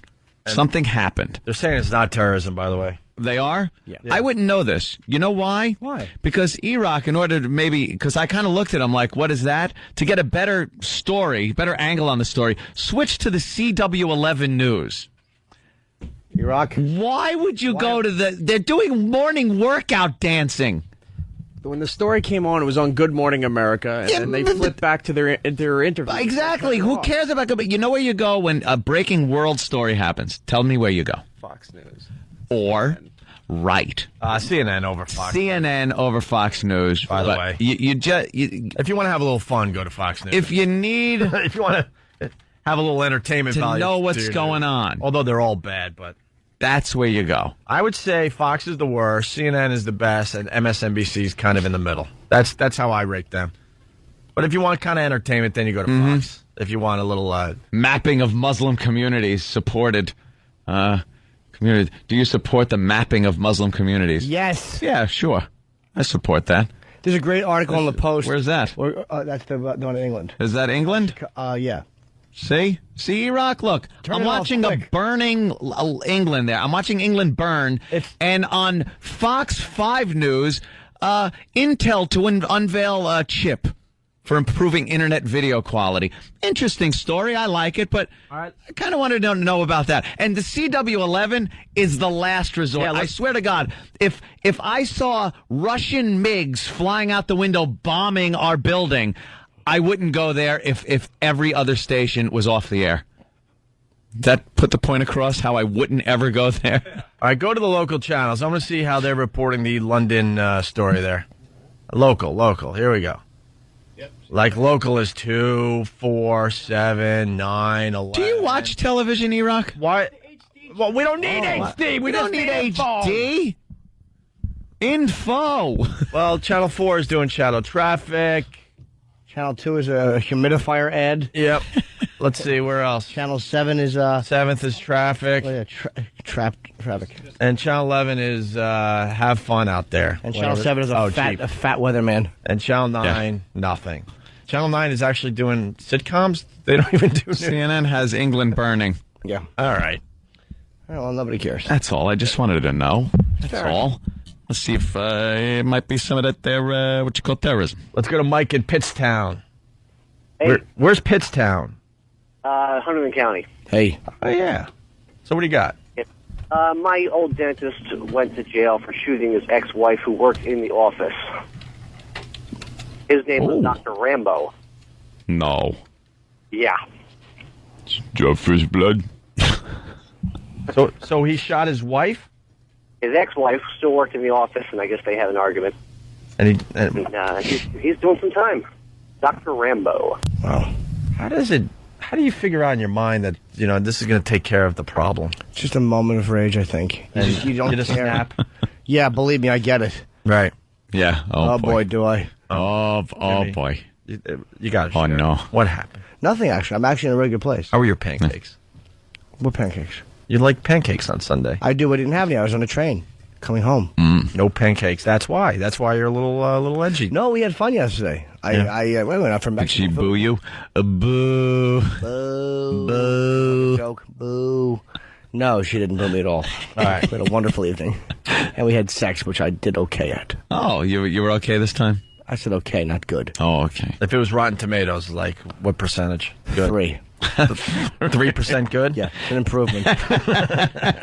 My performance. That's exactly what I was trying to make her feel good with, a rotten tomato. All right, we're going to take a break. Oh, my failure. And continue. It's Opie and Anthony. Opie and Anthony. On your radio dial. On your radio dial. 877-212-O&A. Also got the Pal Talk cameras, the instant feedback. Very interactive radio show here. Plenty of ways to get in touch with the program. We did the football thing. Former President Bush goes skydiving again. It's kind of a yearly thing he does on his birthday. Kind of getting a little creepy now, though. He's 83. You know what really looks odd? That camera view of his face as he's plummeting. That's what I'm getting at. Yeah, you get older and wow, there's a lot more real estate to pull back. But he's doing that every year until he dies, I guess. Yeah. What else is going on that anyone cares about? Oh, the UK man, who made 15,000 calls to women asking them about their underwear. He's going to jail for 2 years. 2 years for that? This guy's great. What's the charge? Like harassment or something? Well, the underwear-obsessed telephone stalker's undoing proved to be the opening of a gym opposite the apartment that the 40-year-old shared with his mother. Detectives caught Paul Kavanaugh, on film, leaning over the balcony of the West London apartment just as he was peppering the gym's female receptionist with calls. Jailed for 2.5 years Friday, Kavanaugh admitted making some 15,000 such harassing calls to women, asking them questions about their underwear. He posed as a clothing researcher and claimed to be gathering marketing data for a retailer. He had a story. Good. He'd been making the calls for 12 years, usually starting off his conversations with seemingly innocuous questions about the women's socks and cardigans. Then he would move on to their underwear, making lewd suggestions to his victims. How do people just not hang up and not bother with it? Oh, I'm glad he's going to jail. What a creep. 15,000 calls? Yeah, he's persistent. But I mean, it's... Hope he has a good calling plan. Your friends, family, and frequently harassed program. I don't know how on average, is your bill a lot more or a lot less than you thought it would be when you signed up for your iPhone? It's, I believe, a little bit more. Not a lot, but I don't do that stupid email thing, but it's a little bit more. Mine seems a lot more. Yeah, I thought it was AT&T. A lot more. Really? Yeah, I got a plan. Remember they said like there's the 2 plans or something. Mm-hmm. Yeah. One was for something, and then $100 a month for another plan. So I got that one, figuring that was like good. And I read through everything, and it seemed pretty inclusive. But every month I'm getting a phone bill that is over $200. But why? I don't know. These stupid surcharge, usage charge? Dude, the charges on these bills have usage charge, tax on the usage charge, equipment charges, taxes on that, and then there's excise tax and a tax for a tax. They tax the crap out of everything. They tax the crap out of tax. Yes, they're taxing taxes. How about Elliot Spitzer, Governor Spitzer, does something about that and the way they are raping the public instead of worrying about if a radio guy is going to see Van Halen at the Garden? How about where he got his tickets from? Well, you got to explain. Yeah, they really messed up radio, and every ticket has to be a accounted for now if you work at a radio station. That's what Jimmy's... Because I asked for Foo Fighter tickets. I wasn't allowed to have Foo Fighter tickets because then Elliot Spitzer's office would be suspicious that some kind of plugola thing's going on. How about Elliot Spitzer and then do something about these disgusting charges these thieves in the phone companies are putting on you? And they're thieves. Because we talk about politicians all the time. That's tough stuff to do. It's easy to go after the soft subjects and soft topics out there. That would be pretty intense. That'd be huge. If you went after the phone company and said, what the F are you doing with all these extra charges every month? Isn't that something that people could kind of get behind? You know? Of course. That's not like one of these stupid things that some people get behind, most people don't care about. That's something that people go, yeah, you know something? This would cut down on my cell phone bill. But no, they never go after that. What is a usage charge? That's my phone bill. That's my phone bill. I'm using the phone. There, I pay it. They're pigs. I don't think your cable bill should be up to $200 a month either.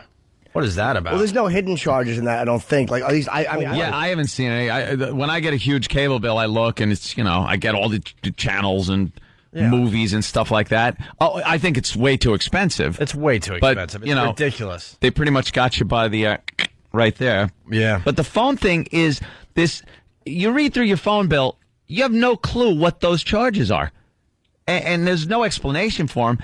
And then I don't even understand why it's so much for the iPhone above what my plan was for. My plan is for $100, and it was supposedly unlimited data and a transfer. And then I'm looking, and I'm paying a hell of a lot more, and I don't understand why. AT&T. I hope Apple understands that AT&T has been an abysmal failure as a carrier. They have been an abomination as far as a carrier. Mm-hmm. You understand? You get a photo texted to you, a photo sent to you. It's like when I had Verizon, and the way it would work with Verizon is I still couldn't get photos from my BlackBerry. So I would have to go to the site, but you have an account, and you could save all the photos you have in your account. You sign in, and there's the photo. It's a little inconvenient, but it was doable. This stupid AT&T, you get a text. It has a different password and code number for every photo time you get a photo. It opens in a small window. You can't save it to anything. It is despicably bad technology. Look at it full size. You got to look at it in this postage stamp little size. It really is ridiculous. AT&T is horrendous. Well, horrendous carrier. We got Greg on Long Island talking about AT&T. Greg, what's up? Yeah, I just wanted to let you guys know that when you go into a dealer to sign up for AT&T basically, in one way or another, forces the dealers to put add-ons that you don't know about, add-ons such as towing, things like insurance. Towing? What? Hold on. Towing? Wait, did you say towing? Yes, I did. Like towing your car if you are to become disabled. They add stuff like that onto your bill. I was speaking with a gentleman yesterday. I am completely lost about the towing. Towing? Thing. What are you talking about? Is there like a tow hotline for AT&T customers? Like insurance, like AA, AAA, whatever that thing is. Right. They have that for your cell phone so that you're insured through AT&T. Oh, okay. Oh, like the GPS thing? Right. It tells where you are. They add on to your bill that you don't normally look at or wouldn't even realize. A lot of times it's putting in an item code. So you don't know what this code is and what you're being charged for. There's one guy that I was talking to said that he had the 3 separate instances where people came in and their kids had that insurance on their phone and they were only 12, 13 years old, so they weren't even driving, yet they were paying a monthly fee to have that insurance. You know what AT&T should put their resources into? Putting some towers on the west side of Manhattan so calls are not constantly dropped. How about that? How about that is where they put their efforts? A lot of times what happens is people don't want the towers by them. And they go out and fight the lobby to not have the towers put by their houses. And usually it's the people that use their cell phone that are complaining. Well, how does Verizon and Sprint do it? I don't know. It's 2 different types of technologies on how they actually operate. And what happens is depending on who has the phones where, how many people are congested in one single area is what's going to determine how many people can talk and how clear it will be and whether or not you're going to get drilled. So if AT&T has too many customers, let's say, on Long Island that their system can't handle it, Verizon may not have as much, therefore their service is going to appear better. Well, Verizon, here's the thing. I think they're the biggest, so they have the most everywhere. They have the best coverage, and I'm not shilling for Verizon. I mean, their customer service is as awful as anybody's. Yeah. But AT&T's service has been such a disgusting disappointment. All right, let's go to Roland in Tennessee. Roland? Hey, what's up, guys? You have this towing thing, this towing charge? Yeah, I got Sprint service, and if you run out of gas and break down, you just call it, and they'll come out and give you some gas to get you to the station, or they'll come out and tow you to a shop. Do most people know they have this? Or But is it on everyone's bill? No, I had to select it. I went to the store and looked at the sheet, and I wanted that towing package on it. All right, that guy's claiming they just throw that on without you even knowing about it. Maybe they do. And you'll never use the service because you had no clue you had it. All right, thank you, sir. Let's go to Mike in Westchester. Mike, what's up? What's up, bro? How you doing? Hey. Dude, listen, I bought the iPhone when it first came out, right? The first billing cycle, I had a $3,100 bill. Why? Dude, I don't know. I had a $3,100 bill. Started getting all these recalls on the phone and everything else. I called up AT&T, and I had Tourette's syndrome. I was cursing everybody out. I got a huge bill when I went to the Bahamas for roaming charges. I understood it was going to be a little more than usual. I'd taken phones down there. I'd had it on roaming, and you pay extra for that. But it was so ridiculous. It was something like $1,200 I had to pay in a phone bill, which I've never paid that much in a phone bill. You said something interesting there. You knew it would be a little more. Most people have no idea. You go out of country, and all of a sudden your phone is just on, and it's roaming. When it says roaming, it doesn't just mean, hey, I'm just going to roam around. You stay here. I'm going to hit the beach and the bars. Right. You go out. It's not just roaming. It's costing you extra money. The phone companies are just getting away with murder. Huh? I wasn't even out of the country, bro. Why was it so much? I don't know. What happened was I called up, and they said to me I was in roaming. I drive a truck. I live and work in Westchester County. The farthest trip I go to is Dutchess County. So they turned around and told me I have a $3,100 bill. Must be one dead area that you're roaming in that you keep going through. Just disgusting, man. They're thieves. It's sick. It's sick. It's crazy. And the funny thing about it is, I think the president who owns or who works for AT&T got raped by monks with hoods on their head. They're raping all the people with phones. Okay, I didn't quite get your point about the monks with hoods on their head. How do you check your bill on the iPhone? Let's go to Brian in That's a good Pennsylvania. idea. Brian, what's up? Hey, good morning, Check guys. our bills. Hey. Hey. A little bit off subject, but I have a late nomination for line of the day within the past hour. You guys were talking about the birthday and the prince and everything, and you guys blew right past Anthony's line when he said, I can see if it's a landmark birthday, 21, sweet 16, and then he goes, 9. Yes, I did. That's okay. Oh, no, did you just check your bill? No. What's wrong? Oh, nothing. Oh, usage. Let's see. Just check the usage. Oh, Jesus, of course he is. Well, then how about helping us out? Wait, what happened? Exactly. What happened? Here it is. I don't know how to. Oh, well, there you go. Of course. Matt in California, what's up?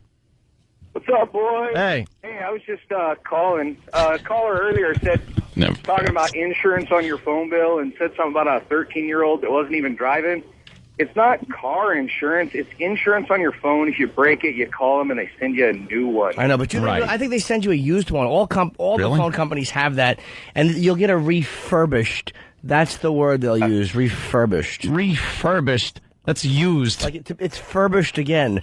I've never gotten anything furbished. I don't know what it means. I just wanted furbished. Did I have a furbished phone? No, don't furbish it again. How do you furbish something? I don't know. All right. Hey, Tim put this together from earlier.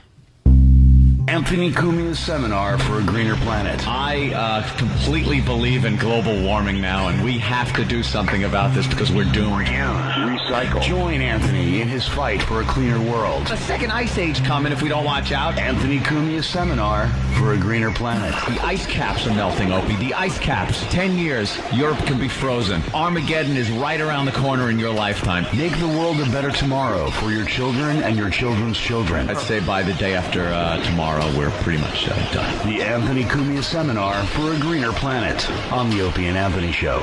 It's the end of the world. I was taken out of context. No, you weren't. That's what you said. I was taken out of context. Some of those words were indeed mine. No, you're now officially environmentalist. But for the most, I'm an environmentalist. Yeah, Oof, that'll be the day. It says it right there. I am not. Says it right there. Let's go to CJ in New York. Oh. What's up, CJ? Yo, what's going on, man? Hey. I got a quick question for you, man. I listen to you guys every fucking morning. You guys are hilarious. Hold on, you're cursing, sir. That didn't go out over the radio. Yeah, we want a lot of people to hear what you're saying, so try not to curse too much, okay?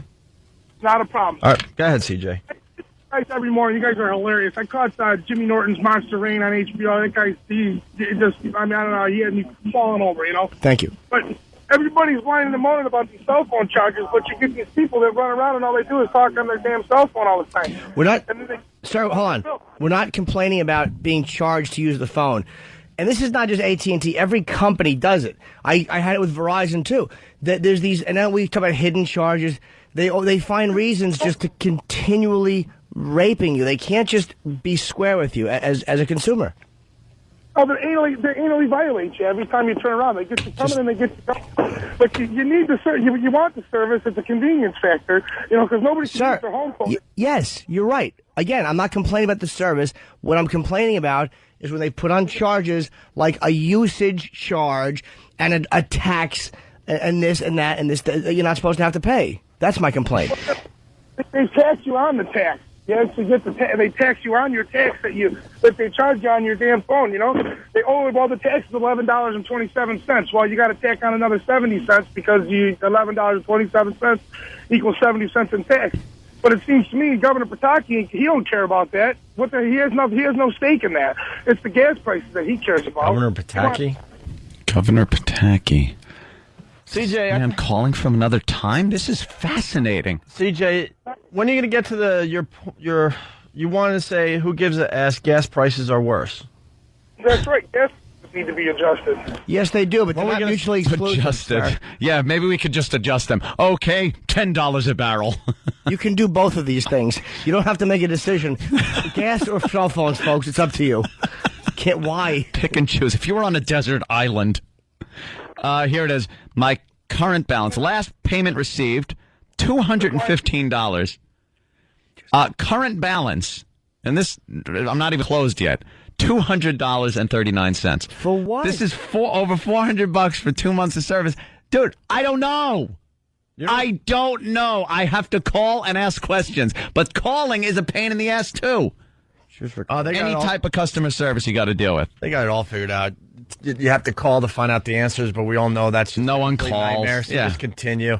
You know that I still pay for AOL. I haven't checked it in 2 to 3 years because I know it's going to be a pain in the ass. That's what I did. To call them and just cancel the damn thing. Dude, 7 years. 7 years I had AOL and I never used it. 2 accounts. Just get boom, boom, every month. And then finally I'm going through my bill. I said, I'm going to call them and cancel. It took hours to cancel, and I got one of those guys that was just wouldn't let you cancel. Well, look, we'll leave you signed up. We'll cancel the account, but you still have like 6 months free. And I go, no, I don't. Just cancel it. Completely cancel it right now. You do understand we have these offers that holy Jesus, just cancel the goddamn service. I joined a gym recently, a new gym, and they're going to take, my fee out monthly from my credit card. And I'm like, oh, you're doing that because you're going to get so many people that are going to pay for 2, 3, 4, 5 a year before they go, wait a minute, I'm still paying for the gym membership and I don't go there anymore. And then they finally cancel. I'm like, this is a wonderful revenue stream for you guys. You know if you take money out of someone's credit card month after month, that you're going to get a lot of people that aren't going to be paying too much attention. They're going to be paying for something they're not using anymore. He goes, yeah, you're absolutely right, but, it's corporate policy, and what can I tell you? I just work here, but you know what? Yeah. Between me and you, you're absolutely right. That's why they do these things. They figured out little revenue, streams. They know the percentage of people, they probably do their research, that will not cancel a service right away and will allow a company to continue taking out charges from their credit card before they finally wake up and go, wait a minute here. Yeah. Just a scam. Because they try to make it sound like it's easier for you that we just take your fee out monthly. Yes, there, Jimmy. Current balance, hold on, $169.73.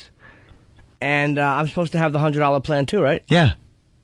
So where is this extra money coming from? I don't. Shouldn't a $100 plan be $100? I hate that crap. Like any time I sign up for a phone and I have like a plan, whether it was $39, $49, $59, whatever it is, that was my bill.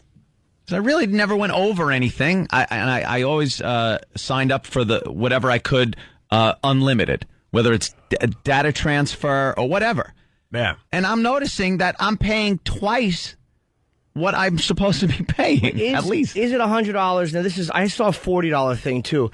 Is it $100 for unlimited phone and then $40 for additional unlimited data? Maybe that's the thing, like with texting. I don't know. I want somebody who knows this. Gotta read your contract. Can someone print out a contract? Read your contract. Someone print out an AT&T contract? Where is it? Good luck. Huh? Good luck. Another one. Exactly. I went and got a camera recently. And they had a special or whatever, and they said, I don't remember exactly, but just follow me, you'll understand. It was like, let's say $499. I'm like, ooh, $499, perfect. Great. Plus tax, warranty, then we got this guard thing, and then we do this, and then we get, for an extra $20, we'll give you this and this, and then, and all of a sudden they just threw so many charges at me. I'm like, that camera that is like advertised $499. I'm walking out like $700. Yeah. I'm like, what happened to the $499 Doesn't camera? exist. Why Doesn't exist. I would love a company to go, look, here it is. This camera right here is going to cost you exactly this. We ain't going to mess with you. By, first of all, make it prices $499 because $499 sounds like you're paying, in the 400s for a camera. No, right. It's $500. It's $500. But it looks right better to see. With. It looks better to see 4 instead of 5 when you're trying to save a little money. They do that to you every time. And I never take any of the warranty extended warranty things. Never. That's betting. You're placing a bet that what you just bought is going to break. You're hoping it breaks so you can get your dollar's worth out of that plan. And I think they'll give you a refurbished one anyway. They won't give you a new one. All right, refurbished. I'd like one that has been furbished again, please. Furbished? Here you are. Can you... what is to furb something? I don't know. This is furbished. Can you move that out of the way? Thank you, E-Rock. Jesus Christ. Why would you put up the iPhone terms and conditions and then, decide you need to instant message someone over the thing? Because he's E-Rock. Just move it to the side, and then you could do both things at one time. Let's see. Cell phone company imposes monthly regulatory cost recovery charge of up to $125 to help defray costs incurred in complying with state and federal telecom regulations, state and federal universal service charges, and surcharges for customer-based and revenue-based state and local assessments on AT&T. These are not taxes or government-required charges. International messages not included. Charges for international messages sent from the U.S. are 25 cents for text messages and 50 cents for picture/video messages. Additional charges for premium messages and content apply. Messages over 300 KBs billed and additional 50 cents per message. Terms applicable. Thank you for clearing that up. You jumped over something. What? It said these are not government charges or taxes. Yeah. So what exactly are they? Well, this is how they get you. This is like trying to read a foreign language. Terms applicable to Nation Family Talks GSM plans. Credit approval required. Subscribers must live and have a mailing address within AT&T's own network coverage area. An early termination fee of $175 applies if service is terminated before the end of the contract term. If phone is returned within 3 days, activation fee will be refunded. If phone is returned within 14 days in new condition with all components, early termination fee will be waived. Service may be canceled after 14 days, but within 30 days, an early termination fee will be waived, but equipment may not be returned. All other charges apply. 30? Some dealers impose additional fees. Minute increment billing and usage. Airtime and other measured usage are billed in full minute increments, and actual airtime and usage are rounded up to the next full increment at the end of each call for billing purposes. Days?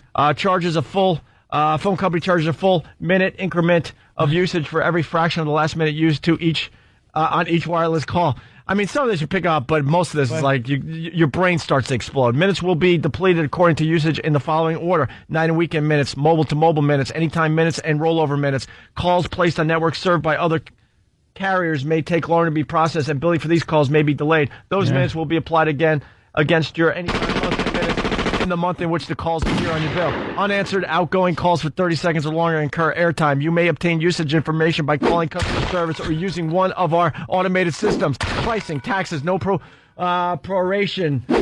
Final month's charges are not prorated. But why is my bill $200? I'm getting to it. Prices are subject to change. Prices do not include taxes. Activation fees, $36 activation fee for each new line. $26 activation fee applies on each additional family talk line. Nights and weekends. Nights are 9 p.m. to 6 a.m. Weekends are 9 p.m. Friday to 6 a.m. Monday based on time of day and Switch providing your service, including long-distance calls can be made from the 50... Oh my God! I have to go all the way down to here?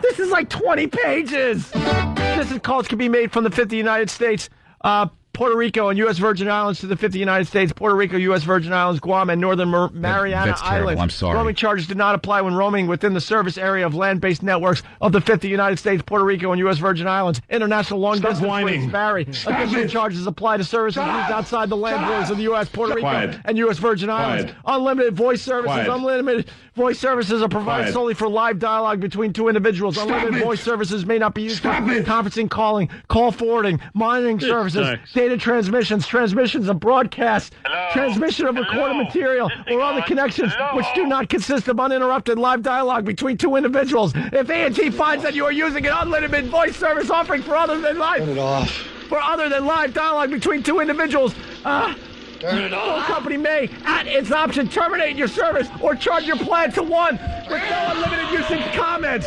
Phone company will provide notice that it intends to take any of the above actions, and you may terminate the agreement. International roaming. Substantial charges may be incurred if phone is taken out of the U.S., even if no service are intentionally used. Off-net usage. If your minutes of use, including unlimited services on other carrier networks, off-net usage during any 2 consecutive months exceed your off-net usage allowance. Phone company may, at its option, terminate your service, deny your continued use of other carrier covers, or change your plan to one imposing usage charge.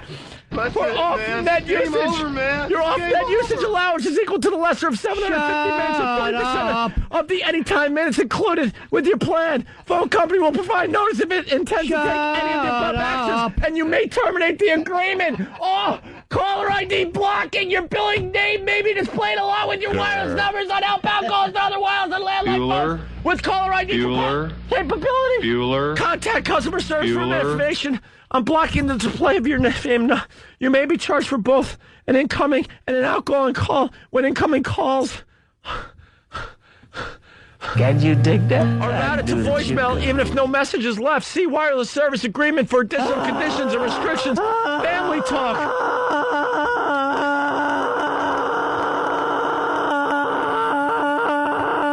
Who the F, dude? No! Okay. E-Rock. We didn't even get into rollover minutes, mobile-to-mobile minutes, term application to features, voice dials, wireless data service terms and conditions, general terms and conditions applicable to the phone company data service, including but not limited features that may be used with data service and wireless content. I just wanted to know why. But keep going. Look at how long this thing is. They do this on purpose. That's what I'm getting at. No one's going to read it.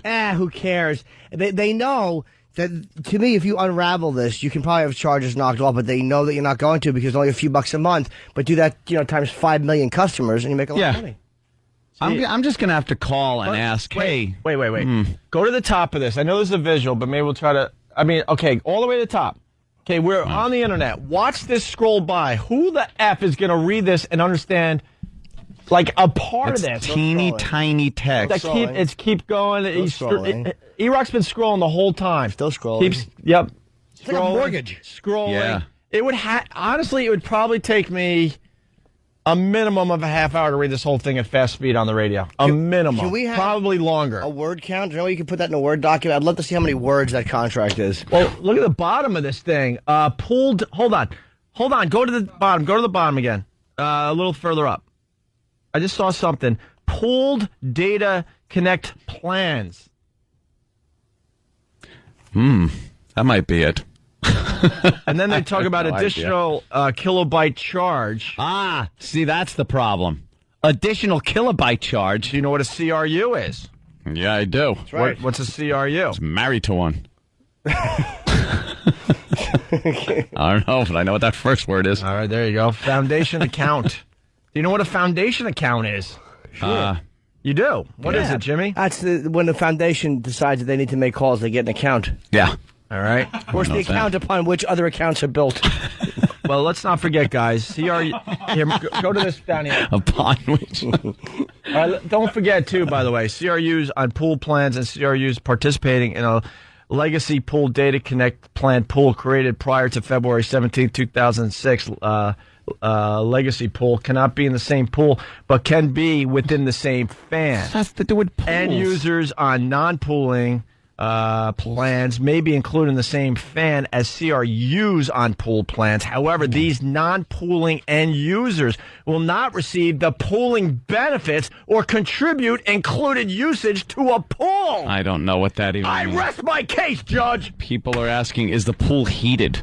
6,707 words. How many pages does that come out to? 11. 11 pages? 6,000-word contract. And you're supposed to sit there at the phone store while you're waiting to get a phone. Read that first. Wait a minute. Can I have my lawyer go over this paragraph with you? I want to know, and you read this, and the first... I did? Paragraph, I don't even know what I read. And I don't think this is exclusive to AT&T. It's the one thing here.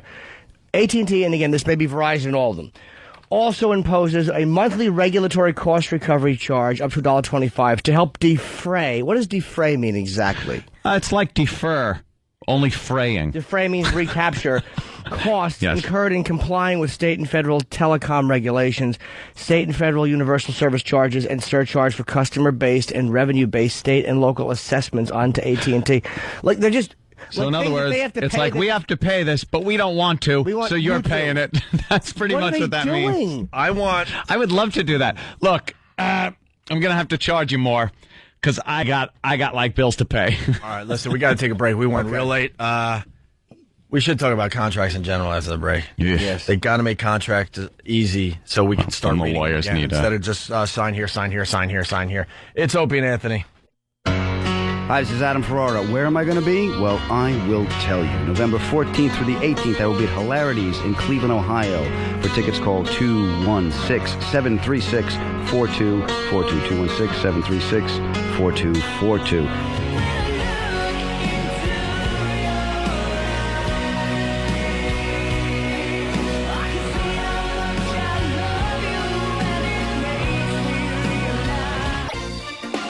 Hey, it's Rob Bartlett. December 15th, Rob Bartlett back at the Brokerage, Belmore, Long Island. The Big Fat Christmas Show. The Brokerage, Merrick Road, Belmore, 1-516-781-LAUGH. And that's LAFF. Because you know why? It's wacky to spell it that way. And of course, the one is only if you're outside the 516 area code. If you're coming in from Suffolk or from Jersey, because you have nothing else better to do on December 15th. The Big Fat Christmas Show at the Brokerage.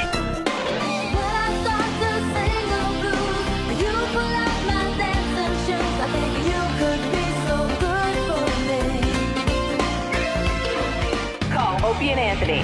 866-WOW-1-WOW. 866-WOW-1-WOW. Call the Opie and Anthony Show. 866-WOW-1-WOW. Cell phone and PDA users send your message to feedback at opieandanthony.com. Call Opie and Anthony. Call the Opie and Anthony Show. 866-WOW-1-WOW. 866-WOW-1-WOW. Coming soon to the Opie and Anthony Show. Something big. Kind of like that log you left for your girlfriend to find. Getting ready to play What Did We Learn on the Opie and Anthony Show. Did you learn anything today? We never learn anything. Did ya? Yeah, they learned my whole thing on Earth. Ooh. Right? I learned that somehow my words got twisted around to turning me into an environmentalist. Yeah, we learned today that Anthony is now an environmentalist. I don't believe in I explained why, like, the seasons are changing. It's called my woo woo woo woo theory. That's where it twists and tips over. Yeah. Did we do any ringtones today? That's the only thing we didn't do on the show today. We got a lot done, but I think you could probably cull some ringtones. Yeah? Ding. Just from the audio of the show. Okay. I think there was enough funny little lines that could be used as ringtones. We need the sound for tomorrow. We got this $1,000 a day contest. We play a sound between 7 and 7:30. And if you're the 10th caller after you hear the sound, you win $1,000. Just for listening to Opie and Anthony. So easy. I got tomorrow's sound. Yeah. You ready for this one? Please. This is what you're listening for tomorrow. Okay. What? I just got to put my headphones on. Oh. A Negro. What the hell is that from? That's from that old school... My baby is black. Right. Negro. Is that going to be too short? Is it? Because if it's too short, then we could use my baby is... Well, we don't want to confuse people. Is that too short? I don't think it's too short. Try the other one, though. A Negro. That's perfect. That's not too short. Yeah. What do you think? We can't change it now? Sure we can. It's in the rules. But no, it's in the contest rules. Did the rules ever say we had to do it the day before and say it only once, or we have to do it? No, we can sort it out. Yeah, we're sorting it out. Well, let's go with this. Tomorrow between 7 and 7:30, we'll be playing this. A Negro. That will be your cue to call and be the 10th caller. If you are, you'll win $1,000.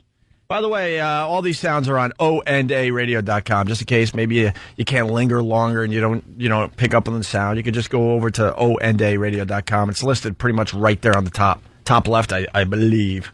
All right? Goody good. Let's play What Did We Learn on the Opie and Anthony Show today. It's Gary in Missouri. What's up, Gary? Not much. I learned today that Jimmy lived with Mommy and Daddy till he was 30 years old. Yep. I know, dude. It's awful. Is that That's what I deserve. 30. Is that worse than me? I moved out at 18, came back at 28, and then had to live with mom and dad after being out of the house for 10 years. Is that worse? What you dealt with might be more frustrating, but no, what's worse is at least you had 10 years and hit a rough spot and then came back and left again. I had, from the time I was 18, 12 more. I used to get hookers. I would put up the sun visor in my parents' driveway so mother couldn't look out the window and see her son humiliate himself. Whoa. We're in the middle of What Did We Learn on the Opie and Anthony Show, and I just learned oh yeah, I'm going to say it. A doozy. You got prostitutes in the driveway? Many times. And I had a visor. What a safe place. The sun visor that keeps the sun from heating up your car. I would pop that up. The big ridiculous one? Yeah, the big pieces of like tinfoil or whatever you put in your... Oh, those things. Yeah, those things. No, what do they call it? Sun blocker. Yeah. You put them in your car and you go to the beach so that they keep the sun from beating down onto your seat. So I would put that up in the front so if you walk by the car, you couldn't look in the window and see anything. You're awful. Do we have Jimmy's mom's phone call? We haven't played that in a while. It might be a great way to end today. Did they have any idea? Dad had to know. No, they were in bed. But I just didn't, I'd park in the driveway and have it one. Why would you park in the driveway? Safe. Safe? Cop can't bother my own driveway. Yeah, that's true. Got the sun visor up. That's a great place to go. Did you ever see a light come on? Or? I don't remember. I don't think so. Yeah. Wow. Do you think they knew it was going on? I don't know. Any point? I'm not sure. When they'd walk in and maybe, the front of my pants would smell like drugs. They assumed that somebody had drugs. Yeah, it could have been a problem. Cocaine dribble. Let's go to Jeremy in Cleveland. Good afternoon, Cleveland, by the way. Jeremy, what's up? Hello, boys. I learned that Anthony's going to convert his house to solar power. Linger longer. I am not. Let's go to Polk. Is it Polk in Connecticut? What's up, Polk? That's right, gentlemen. Good morning. How are you? Today I learned that blind people are way more dumber than humans. Linger longer. Linger longer. Oh, Jesus. All right. Hey, we got... can we play your mom's voicemail? It's been a while, Jimmy. If we have time as we're walking out, yeah. As long as I don't have to listen to it. You don't like listening to it? Oh, I don't mind. I've just... But you took her advice. You found a nice girl. You hit the gym. You settled down. Why don't you settle down? It's all the things she said in this voicemail, if you think about it. Did. So it's nice to look back. That is true. To reflect, as we say, I did settle down. I did meet a nice girl. Jimmy's nice. Jimmy's mom, listens to the show, and are you all right with this? I don't want to do this. Yeah, if you're not all right fine, with of course. Okay, and she was kind of bothered with some of the things Jimmy was discussing on the show, including his life with prostitutes. Yeah. And, she left this very, very awkward voicemail on Jimmy's machine there. And I actually put it as the final track on my second CD. Oh, that's right. So everyone can hear Mother. And her lovely little voice. Mother. Here it is. Hi, sweetheart. It's Mom. How are you? Jimmy, I know this is a little awkward, but everyone's fine here. But we heard the radio show. We love it, by the way. And you were talking about giving up, the ladies of the evening, which is a wonderful thing. But you know what? Dr. Phil always says replace something with something. So I was thinking, you have that nice gym downstairs. And, just for like 20 minutes to half an hour, and you would feel better. Use that. And also there's gyms in New York you could go.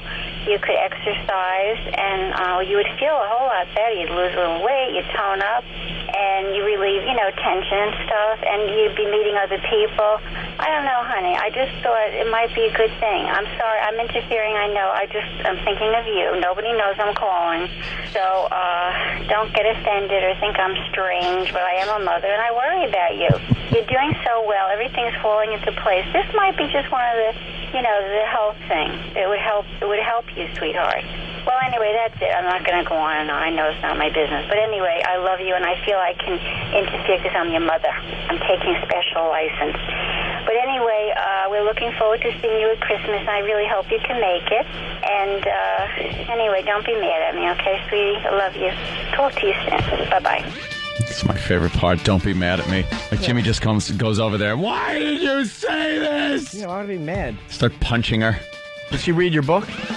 I don't know. I never asked, and I don't want to know. Hope not. Wow. I'm sure they did. Sure they did. Of course you read it, Jimmy.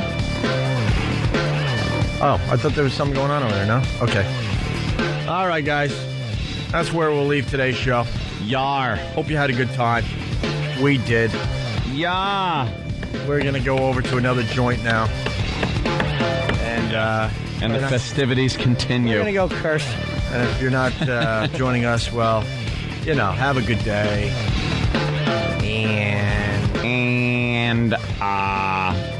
And love one another.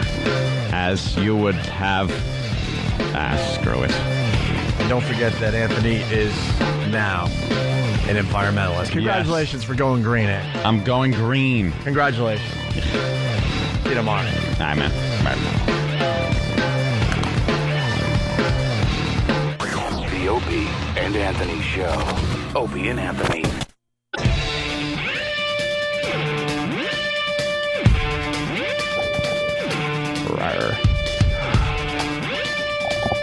Hey there, Father Muckers. Wah, wah, wah. That's better. Here we are, XM Satellite Radio. The future of radio. The future. Right? It entails rocketry and man-made objects in orbit in outer space. Space. Yes, it's truly the future.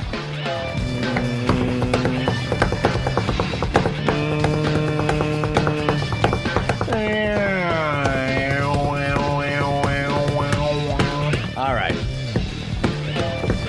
Oh, yeah. I was feeling it. Had an uncomfortable look from Tom on the way out. That's all right. We didn't know.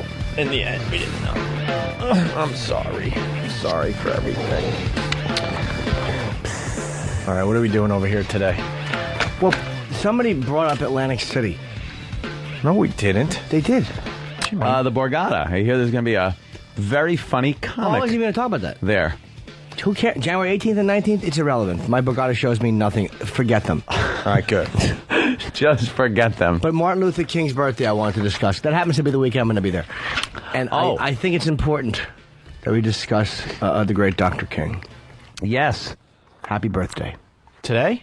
No, in January. Oh, in January, of course. No, not today. When he's going to be there. January 18th, 19th. That's his weekend. I think it's the Monday is his birthday. I yeah. don't know. But they celebrate but everyone takes Monday off. Matter of fact, I think the only named person we get a holiday off for now is Martin Luther King. Lincoln's birthday, Washington's birthday became President's Day. Yeah. I believe the only person's name that's a day off is Martin Luther King. Really? I believe so, yeah. Very interesting. I think so, too. It's amazing how the tides have changed. So, amazing. We're trying to do fart trivia this coming Friday? Yes, but we cannot say fart trivia on CBS, so we have to go some other way to say it. Yeah. For some reason, they don't want us to say fart trivia, so what? It's going to be called what? Cunt lip. It's so weird how they've settled on that. Have some water, please? Are you parched? Yeah, I just want water. All right, let's get Jimmy some water. So, how do we get the people for the fart trivia, Than? How do we get them? Yeah. If they're interested, they can email. Oh, boy. The mic isn't on. Do we have a prize? I don't have that. They're working on. Where's Steve? They're I going hope through we have our- a prize. Well, let's see what the prize is. We had some stuff lying around the prize closet. Which Where's Steve? There he is. Where's Nope. Steve? Wow, That's this list is getting shorter every day, huh? Which one's that? This used to be 2 or 3 pages. Oh. The O&A commercial radio station list. 1, 2, 3, 4, 5, 6, 7, 8, 9, 10, 11, 12, 13, 14. That's still pretty impressive. Just under 20 It's stations fine. still. Where's Steve? I don't know. He's probably scrolling. Scroll. I was scroll. Steve, do we have a scroll? Do we have a prize for scroll? Let me ask you something. Scroll. Where is he? He's coming. Does he need entrance music? Get him in here. Steve, what's Hello. the prize for fart trivia? Yeah, what's our prize for fart trivia? We have, I just talked to Jody about it. We have, I think, an American Express gift certificate for $100 or $150, and then a whole bunch of stuff that's in the prize closet over at the other place. Which is what? Yeah, which is what? The best of Christopher Walken on Saturday Night Live. So basically, we got a $150 gift certificate. Yeah. To get them. Is that it, Steve? Yeah, as far as the prizes without going to a sponsor. All right. So why don't we just say we have no prizes? $150. I'll cough that up. Yeah. Not for this, but for other things. $150 prize we have. Ooh. Wow. Line up, folks. I think we're going to need some more initiative. Yeah. Well, more incentive. I mean, to have these people show up. For fart trivia. Or we'll just cancel the contest. Who gives a shit? No, but I wanted to do it. It sounds fun. I want it to be called fart trivia. Simple as that. Not, what is it now called? Trivia? Fart by any other name. Oh my God. Would still smell like fucking hot garbage and sizzling. Thank you. See, I was trying to make a point that it really doesn't matter what the name of the contest is. I agree. If we call it something ridiculous, I like the noise because it's so stupid and it's so obvious that we can't say the word. All right, can we get promos together for trivia? Of course. But I'm working on that right now. Can we? Because to change the wording of it, because they won't let us say fart. To change the wording wouldn't make sense because then it sounds like you're trying to tap dance around fart, which is what you're trying to do. And it's just like it's gonna be too cute, the gas. I know it's gonna sound like we came up with a wacky name for it when we just want it to be straightforward. Yeah, fart trivia says it all. I think we need better prizes, though. To be honest, I think if we're gonna get people in, we need more than $150 gift certificate. Is the problem that no one wants to sponsor this? Is that what we're No, it getting? was really just they wanted to focus on the other big things we have going on in December. And what? Like what? Homeless shopping spree, eggnog. We can't do that in drive time. What? They wanted to focus their energy on those, and those. What you said was a that. Yeah, and they're not focusing energy on that. It was a that. You said the homeless shopping spree and eggnog. What did I say? I just heard homeless. Yeah, homeless shopping spree and eggnog were the two other ones they wanted to focus their energy on, so they didn't have to. So, what do we have prizes for that? We were waiting. We have cash prizes and other vacations, I think. You don't have any vacations left to sell. Okay, well, what about for what do we have for the eggnog thing? Like, what vacations to where? I think one of the prizes for eggnog is a Colorado vacation, if I'm not mistaken. I'm surprised they didn't have something to do with one of the affiliates. A flight to Cleveland or a bus Yeah. ride to Boston. Ski trip. It's like an all expenses paid ski A flight trip, I to think. Cleveland on Christmas Eve. Yeah, or you gonna, Yeah, that's what you want. you get a ride down to fucking D.C., but only between 10 and 1 in the afternoon. On the Acela. All right, well, when are we doing Homeless Shopping Spree? When are we doing Eggnog Drinking Contest? Let's set some dates right now. Get the planner out. Let's go. I thought we had dates already. And do we have a venue for eggnog drinking? We're doing it out for the people this year. Yeah, I think we almost have a date, a venue. Hard Rock? Yeah, Of I think course. So. It was going to be that. Is that the only venue in New York No, City? they looked into the We other love place, them, but it was trust booked. me. That's a great one, We though. love them. We But adore it's going to them. be an early morning. It would be nice to just maybe do something a little different. Are we every doing once it in a the while. morning now? Yeah, we are doing it in the morning.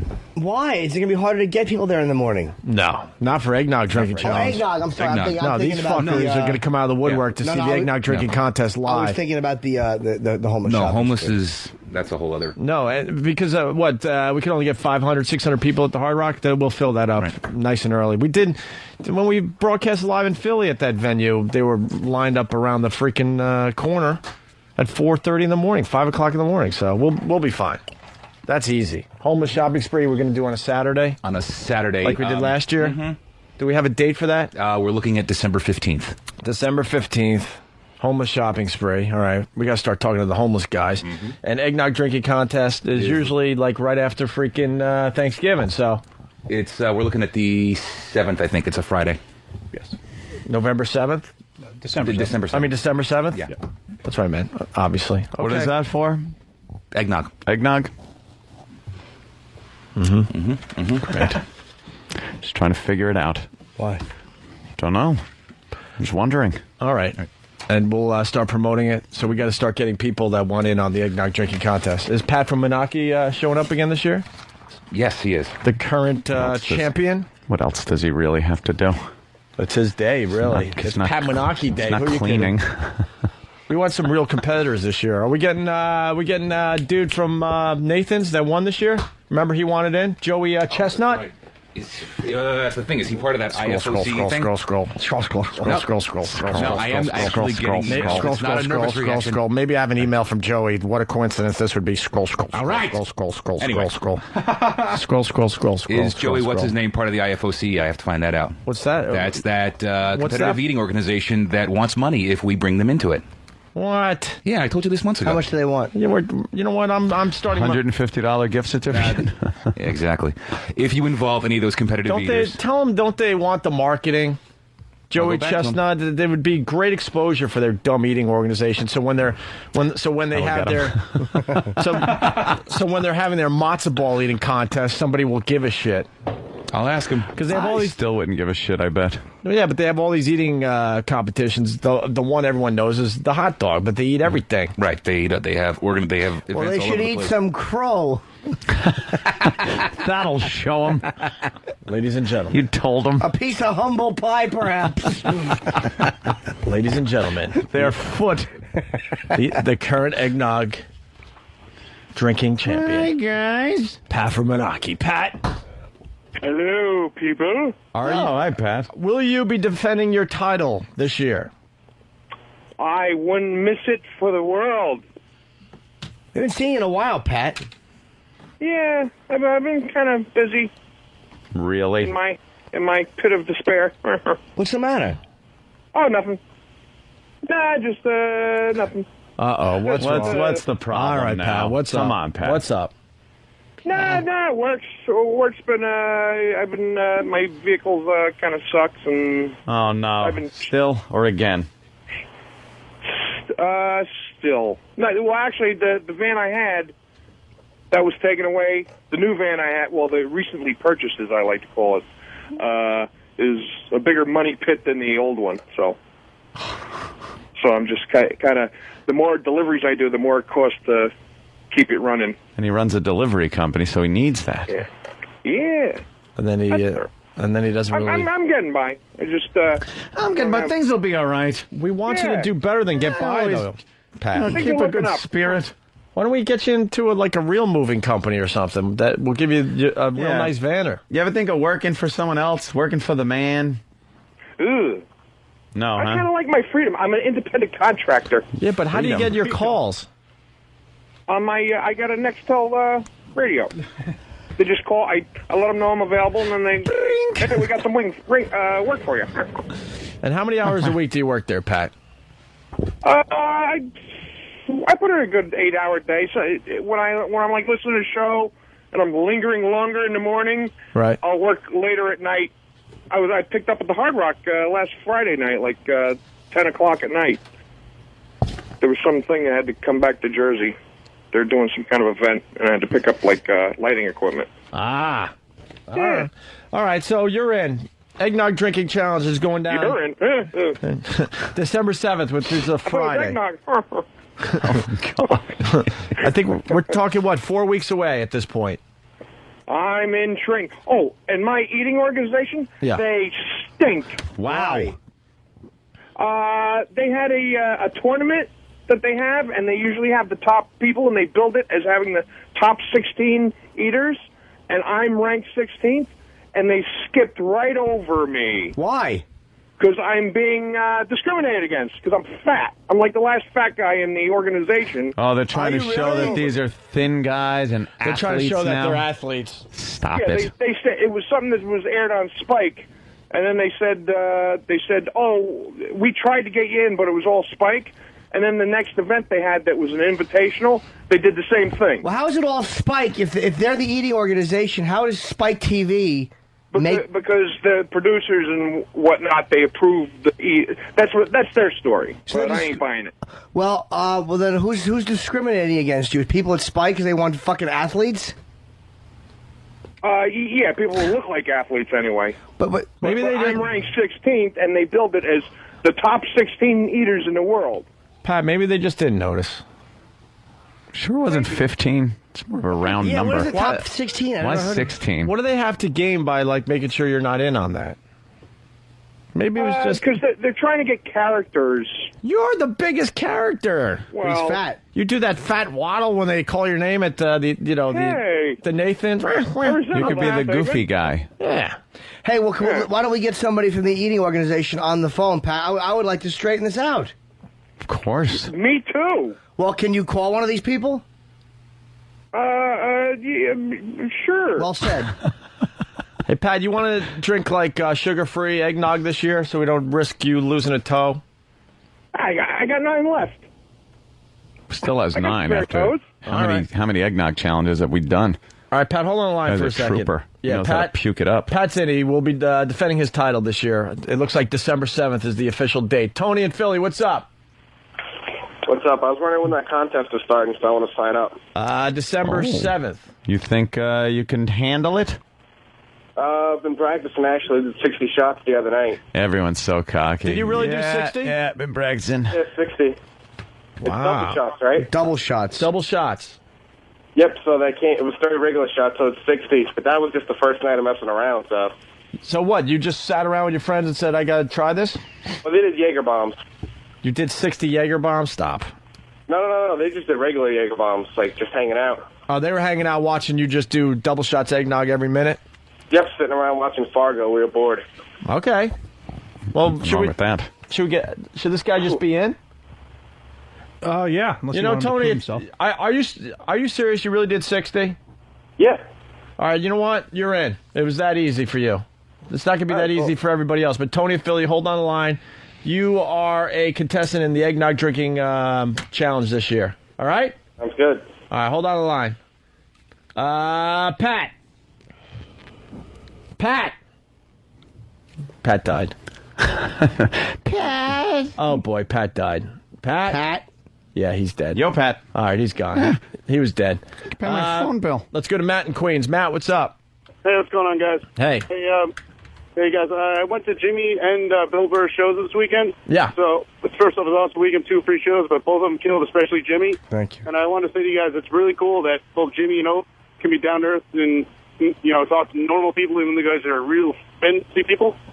Oh. So, Yeah, it's nice to know that you can walk right up to you guys. And Yeah, don't let others know that, though. I want to keep that between you. Yes, I have a reputation as a gentleman. Yeah. A fancy gentleman. Well, you were a fancy gentleman the other night. Thanks for coming, man. I appreciate it. It was a great show. That MySpace show was very fun at Caroline. You know, there was... thank you, man. There was a gentleman who had gone down and seen Jimmy's show on Friday and said he met Opie there and Jimmy. And then he just happened to be walking through the bar that I was in and turned his head and went, holy shit. Oh, wow. Goes, Anthony, could you sign this? When he looked down at the floor, he's like, happy to see you there. Close. No, he's a little too early for that. And I saw someone being escorted out, and I said, holy shit. Was the drinking a good one on Saturday? That was Friday. I mean, Friday, was it good? Yeah. Fuck yeah.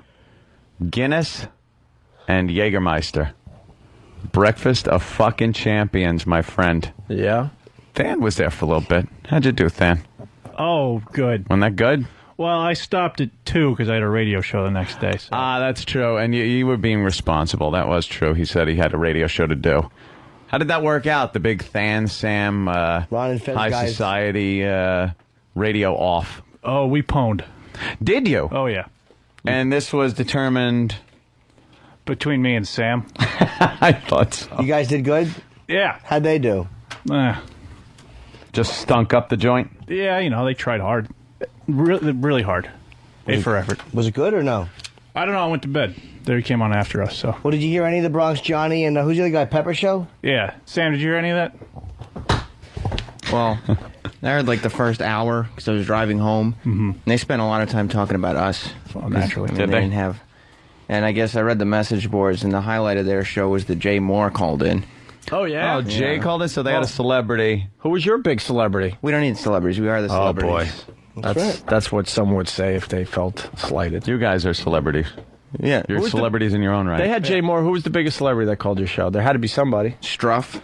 From ThanandSamFanClub.com. The Struff? Struff. Yeah. Oh, that's a biggie. All right. He's hard to get. That's strong.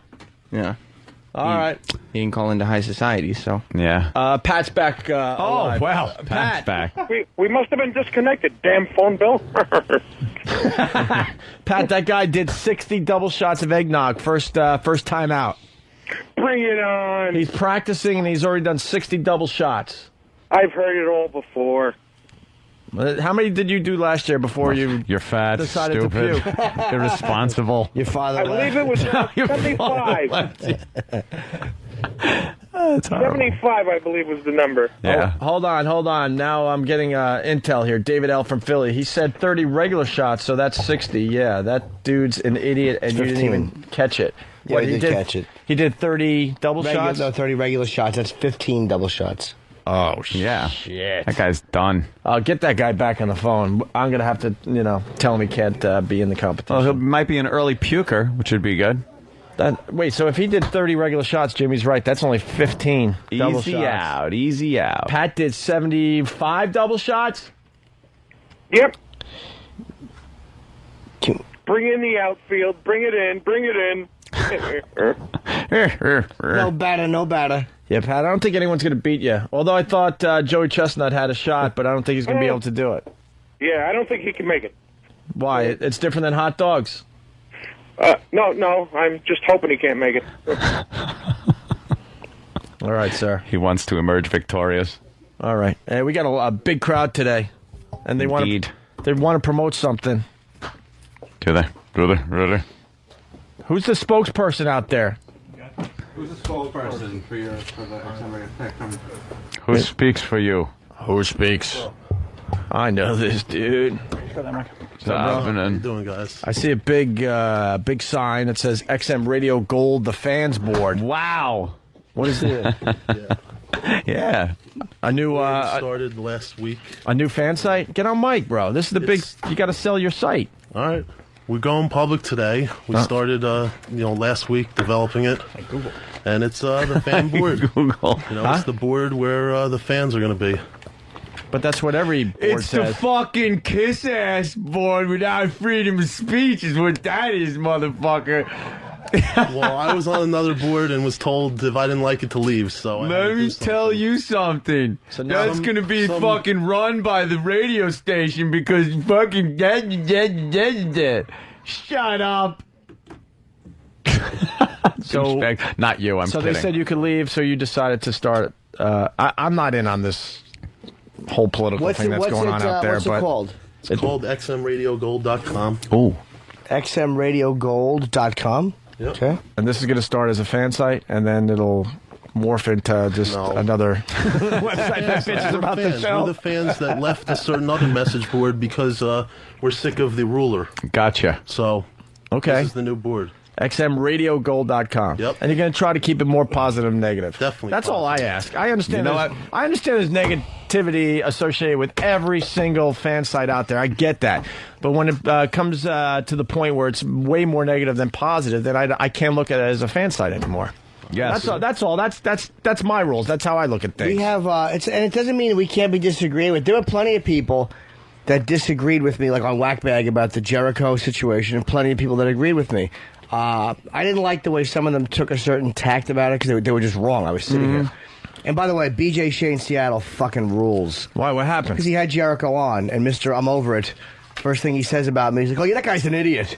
So it's do we have audio of that? I have it somewhere. I think it's on. Actually, you know, I said that knowing I think we do. Well, I'm not really sure. Which is fine. I saw a YouTube video from BJ Shane and said Chris Jericho, so that must be the audio of the. Yeah. Can we get that? But BJ was just. Me and cool. BJ worked together back in the day with Brother Weeze. He's just a stand-up He really guy, is, man. He's a great guy. It really is. So, but whatever. Plenty of people disagree with me on that. Whatever.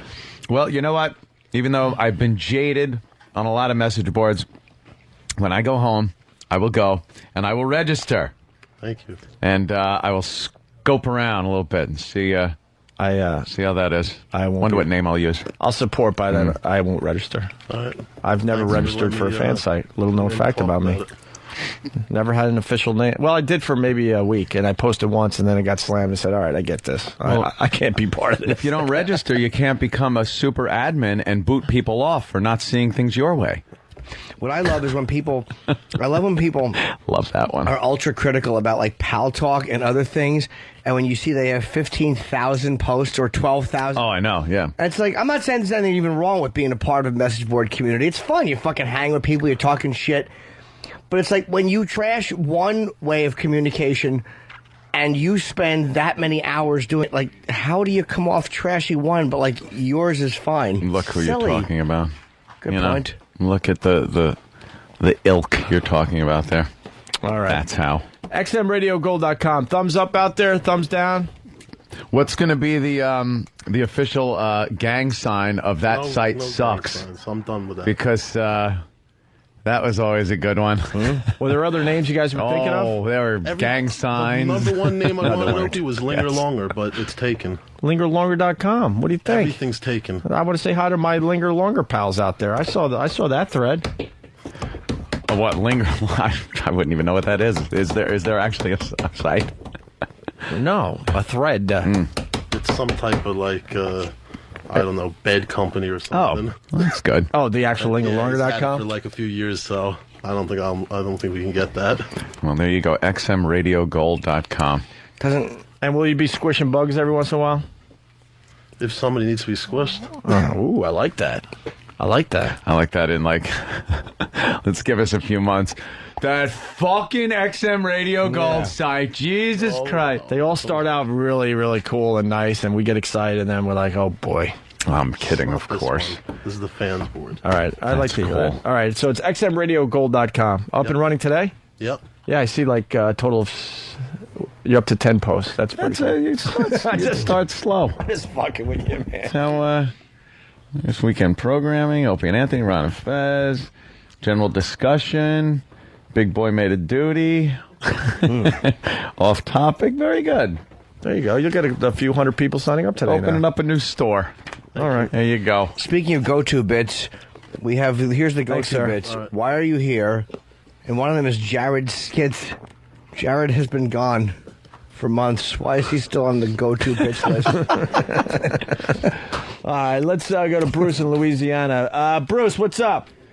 Yeah, your Radio Zoo host Nathaniel there is delusional. If he Hold on, who's George Shea? Hold on a minute. Hold on, Bruce. We'll get to you in a second. Hang up on that guy. George. Yes. Hi, George. George, we're doing our eggnog drinking challenge once again this year, and you might remember Pat Frumanaki. He's the star of the thing and the reigning champion. And Joey Chestnut, who won the Nathan's Hot Dog Eating Contest this year, wants in on the Eggnog Drinking Challenge. Are you going to have a problem with that? I don't know. I have to explore it. Joey Chestnut, because the eggnog is so much more, how would you characterize it, volcanic than regular food. Yeah, sure.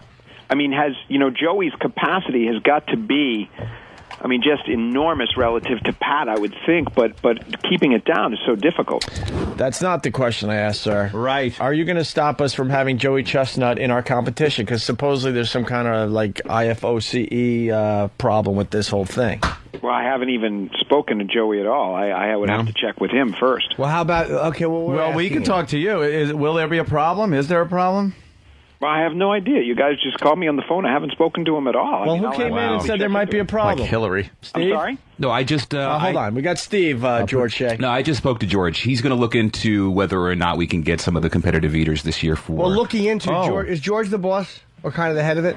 George? Yeah, sure. Okay, well, would you be able to get us possibly somebody from your organization or have somebody from your organization participate in our competition? What's this rumor that you guys want money for that? No, I was just talking to your producer. I didn't know what he was talking about. Typically, when we go, we do a big event. It's a paid event, but I recognize the reach of Opie and Anthony. I understand you guys have a great platform. I just haven't even explored it at all. Okay, and our pal Pat from Moonachie. Yes, more importantly. Oh, yeah. Well, let's have Pat, talk to George. Pat, yes. Good. Pat from Moonachie, you're on with George Shea, the CEO of IFOCE or whatever? President. President. Yes, okay. All right, Pat, what do you got for George? Hey. Oh, hi, George. How's it going? I don't think Joey can make it to that eggnog contest. Say it again? He's busy that day. What? He's busy that day, Joey. Pat, you're panicking. That's every day. Oh, what? Hello? Oh, my God. Yes, Pat, what you wanted to talk about Spike and 16. Spike and being slighted. Here's the guy. Ask him personally. I felt a little passed over for that Spike. I was passed over. That's the way God wanted it. Yeah, I'm smart. Not like people say. So, George, Pat feels, since he's a nervous Nelly right now, that the top 16 people were being done for the Spike TV thing. Pat feels like he was stepped over.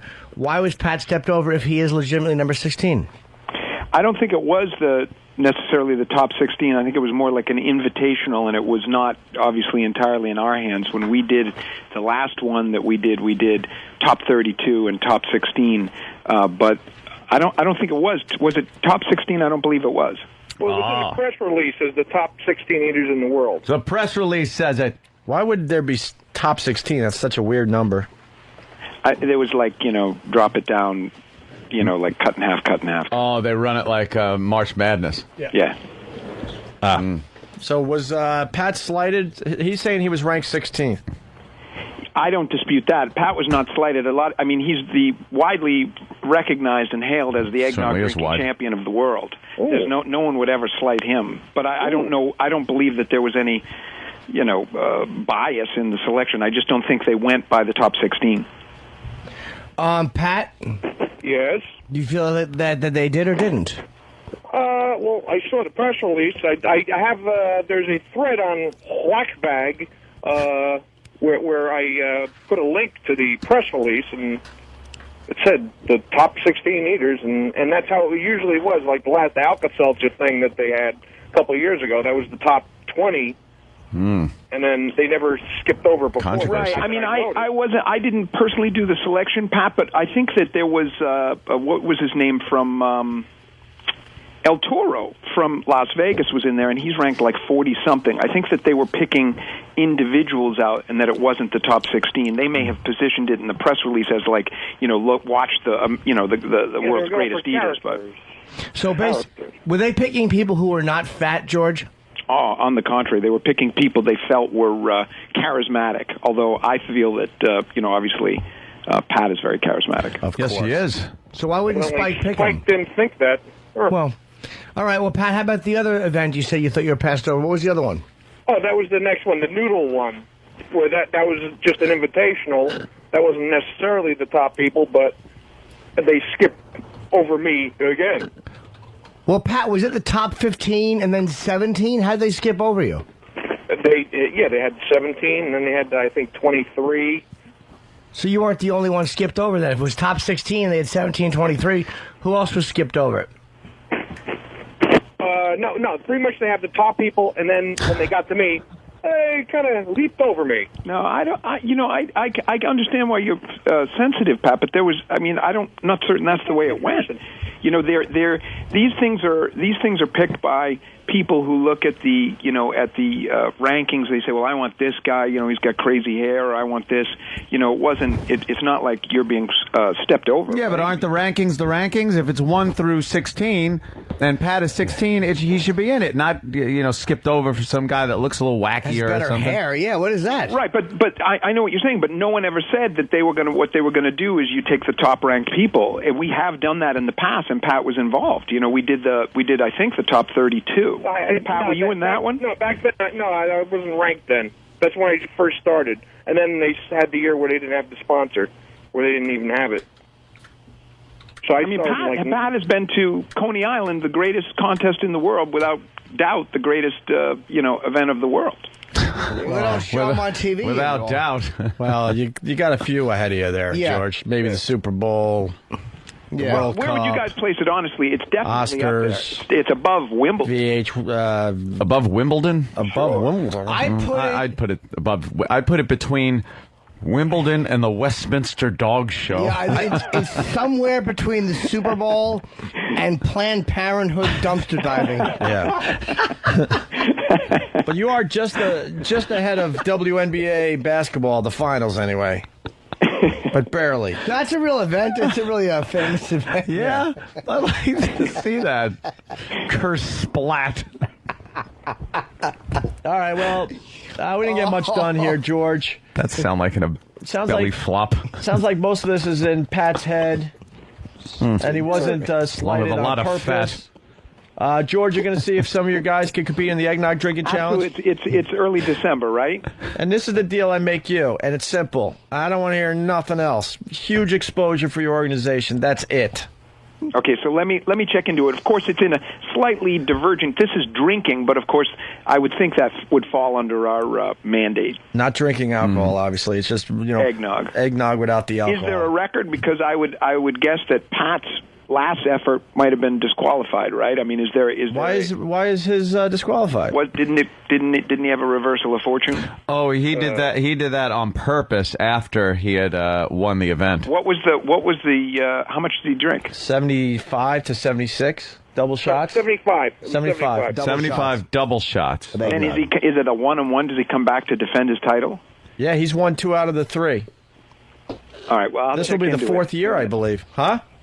I mean that seems to me to be something to be seen. And Badlands Booker won the Badlands Booker won the one that Pat did not win by literally half a shot or whatever. It was that close. Half a shot. Yeah. Yep. And what was his number? Was it above 75? No, it was like 71 or 72. Yeah, the official record is 75 double shots eggnog that Pat did last year. Standing rule. Yeah, and this year we're doing it in a venue there, George, in front of a lot of listeners.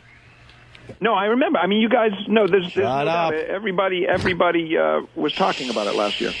Well, we would like to have Pat involved. No, Pat will be involved. No, not just in our event, but I hope we're going to be invited to this one. I'll cry if I'm not. You'll cry even if you are. Yeah, this is Pat's big. George, this is Pat's big day. So. All right. Well, listen. Let me check into. I'll call Steve. Thank you. All right, thank you, George. Yes, Good luck. He'll be right now. His hand is scrolling. Scroll, upload. Tony. Oh, hey, what's up? Are you the guy we just gave an invite to? Yep. Tony, you did 30 shots of eggnog? 30 double shots my first night, just hanging out. You did do 30 double shots. Okay. I think you said 30 single shots. I might have been nervous or something, but we did 30 double shots. So that would be 60 shots eggnog, but we used the double shot thing. So but Pat did 75 double shots. Yeah, so you're not even close, Tony. You have to do another 45 double shots. Double shots. I'm practicing. You're so gay. All right, well, 30 double shots eggnog is pretty respectable. So, all right, you're still in. That's all right. We were thinking you might have done only 15. That would have been even, yeah. No, pathetic. We really want some real competitors this year. All right, Tony, thank you. All right, later. Pat, we got to go. We got to take a break. Okay. Hey, Pat, if you can't be good, be careful. Eggnog Drinking Challenge goes down December 7th, I think, at the Hard Rock Cafe, somewhere around 6. A date that will live in infamy. That's right. We do it live this year in front of everybody, so it's going to be very, very exciting. All right, Pat. I miss Pat. All right. Yeah, I haven't had him on in a while. We haven't seen him in a while. All right, Pat. All right, bye. Get down here. We have to talk to E-Rock. What's up? E-Rock did his sleep study, remember? Oh. He was having all kinds of trouble, I guess. Okay. And he had his sleep study. And I just want to know what that entails with E-Rock. All right, we'll do that next. I'm thinking driving into work, taking his position behind the desk. Everything he does here could be used in the sleep study. All right, we'll see what went down with that next. It's Opie and Anthony.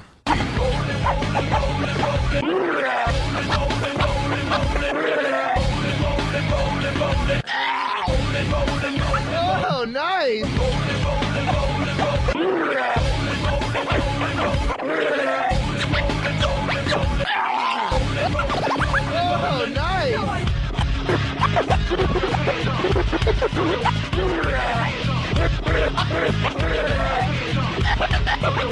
nice.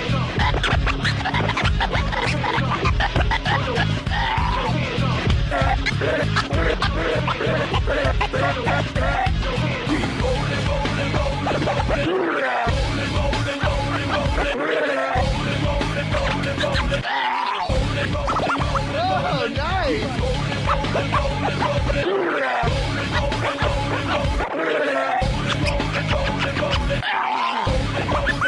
Oh, nice. It's the Opie and Anthony Show. The virus is spreading.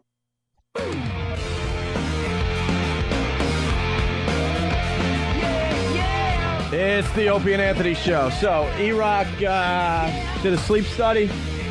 Yeah, he was having problems. He came up with all these medical problems all of a sudden. One day he's down in the dumps, as we like to say, down in the dumps. And we asked him, what's wrong, E-Rock? And out of nowhere, he came up with this. He's got some fucking medical shit going on. And for one of these things, he had to go for a sleep study. What was the other shit you had? Some kind of nerve thing where your hand would go numb, or then your mind would quickly follow.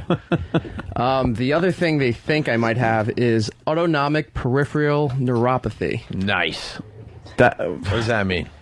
It means my nervous system is having a hard time regulating my body temperature. Oh, right, the temperature, because then your temperature goes up and then down, and it can't spikes all just over the regulate place. it. Well, how is that? Your body like kind of senses the things you do around here and is interpreting you as a glacier.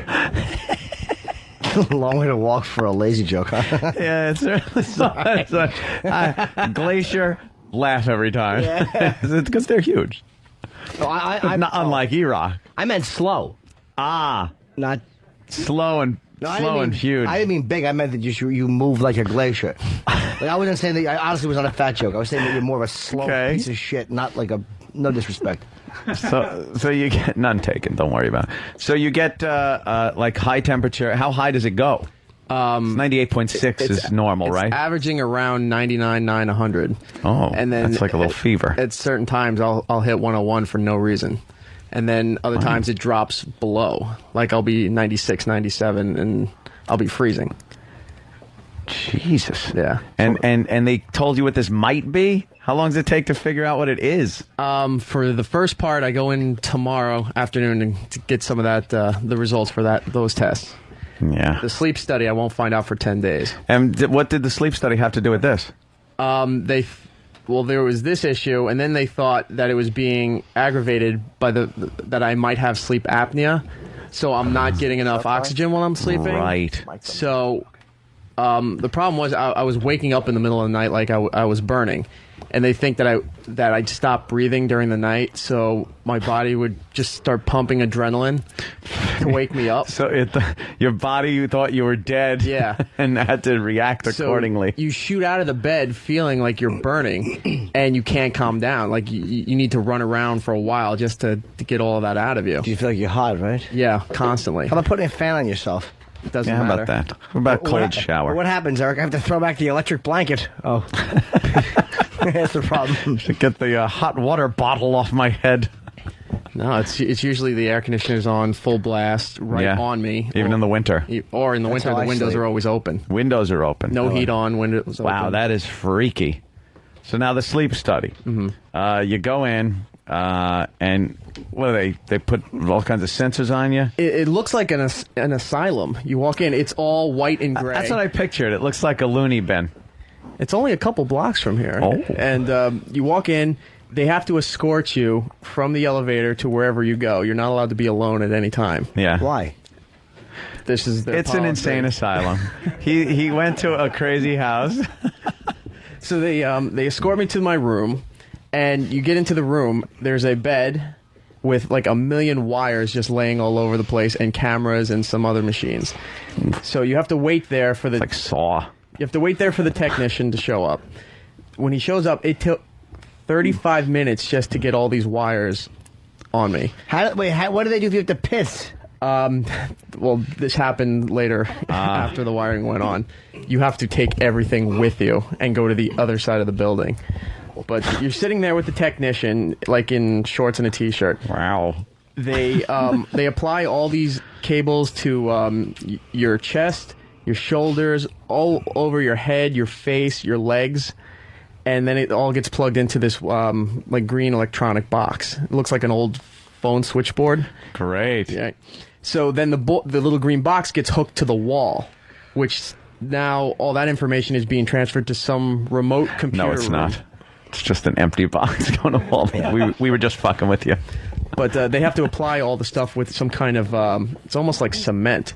So you've got these blotches of gray like pasted all over you to hold everything in. Your little wires, okay. Now, but how do you go to sleep with all that shit on you? You have to lay down. Once they get everything in, you have to lay down on the bed. Then they add a few more wires to you while you're laying down straight on the bed on your back. And then they tell you to make cumsies, and that puts you to sleep. Then they hook your entire body into the system in the wall. So once it's hooked into the wall, then the cameras that are on the ceiling facing down at the bed. Do you have to sleep on your back? For the most part, I yeah. could never do it then. How is that a fucking test of the way I can't sleep on my back with wires on me, much less. No. Yeah. What a shitty fucking system. I know I have apnea because I wake up every 10 minutes gasping for air. Do you? Test fixed. They tell you can't like sleep on your side or your belly or any of that. You're allowed to turn your head to the side, but you're not allowed to turn your body. If you that's great. While you're sleeping, Well, they're not going to get an accurate freaking. Yeah, who the fuck sleeps like that? Yeah, it'll be the weight test. I don't even start sleeping until I go on my side. I might start falling asleep, but I can't sleep that way. Will they drug you at least? No. Then fuck them. All right, so you're on your back. So you're on your back, and you have all these wires on you. Now the cameras are going, and they also have the night vision, so they're watching everything you do while you sleep. The cameras are going, and then there's a speaker that they don't tell you about that's behind your head. All of a sudden, somebody starts talking to you, and they're like, Eric, yeah, I need you to blink 5 times. So you're blinking, and then you're moving your eyes in every direction. Show us how you grind your teeth. Show us flex your legs, flex your arms. They're getting a read of every possible movement before you go to sleep to see how you are before you're out cold. Eat a BLT. Yeah, exactly. So you're laying there, and then they go, okay, go to sleep. The technicians leave. They shut the door. It's pitch black. All you see are this red circle from where the camera is. And what time is it? It's about 10:30. 10:30 at night. So you're ready to go to sleep. Sucks. All right. So they tell you go to sleep. Now, how the fuck long does it take to go to sleep? Well, I don't know, but they survey you through the whole time. So I'm sleeping, I think, about an hour. Then they come in and they wake you up. Oh, that's fun. To see how you are, I guess, like a nap kind of thing. Well, how did you sleep? How did you fall asleep like that, dude? I honestly, I don't know. I know it took me a while. Did you but have I was to sitting pee? there. I did a little later on. So they come in and they wake you up. Yeah, you have to get up now. So now they unplug me. They put the wires around my neck. So I'm carrying the little green box where all the wires are connected to, and the rest of the wires over my right side. Were you wearing a little gown with your hiney sticking out? No. So they make you get up and walk around for a little while, for about 10 minutes. So I'm walking around the place. This is, I guess, to see how you are when you're napping. And then you come back, and then they put you back to sleep again. Oh, they want you deeper sleep. Yeah. And then How do you fall back to sleep, Eric? I don't know. And then I lay down in bed. They hook you up again, go to sleep. So now this is supposed to be the long term. So I go to sleep. I remember getting woken up the first time. The guy came in, I guess because I turned and some of the wires moved, so they had to fix it.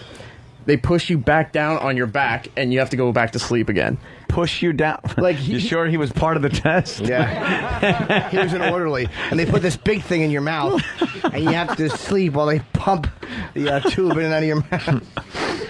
So I'm laying on my back again. I'm falling asleep. Then all of a sudden, I'm hearing something through that speaker where they're calling my name, and I finally wake up again, just as somebody comes flying through the door, goes over to this machine to my right and puts one of those little oxygen masks over me, because apparently I stopped breathing while I was sleeping. Oh, so my heart rate dropped so low, and then it just seemed like I wasn't breathing at all.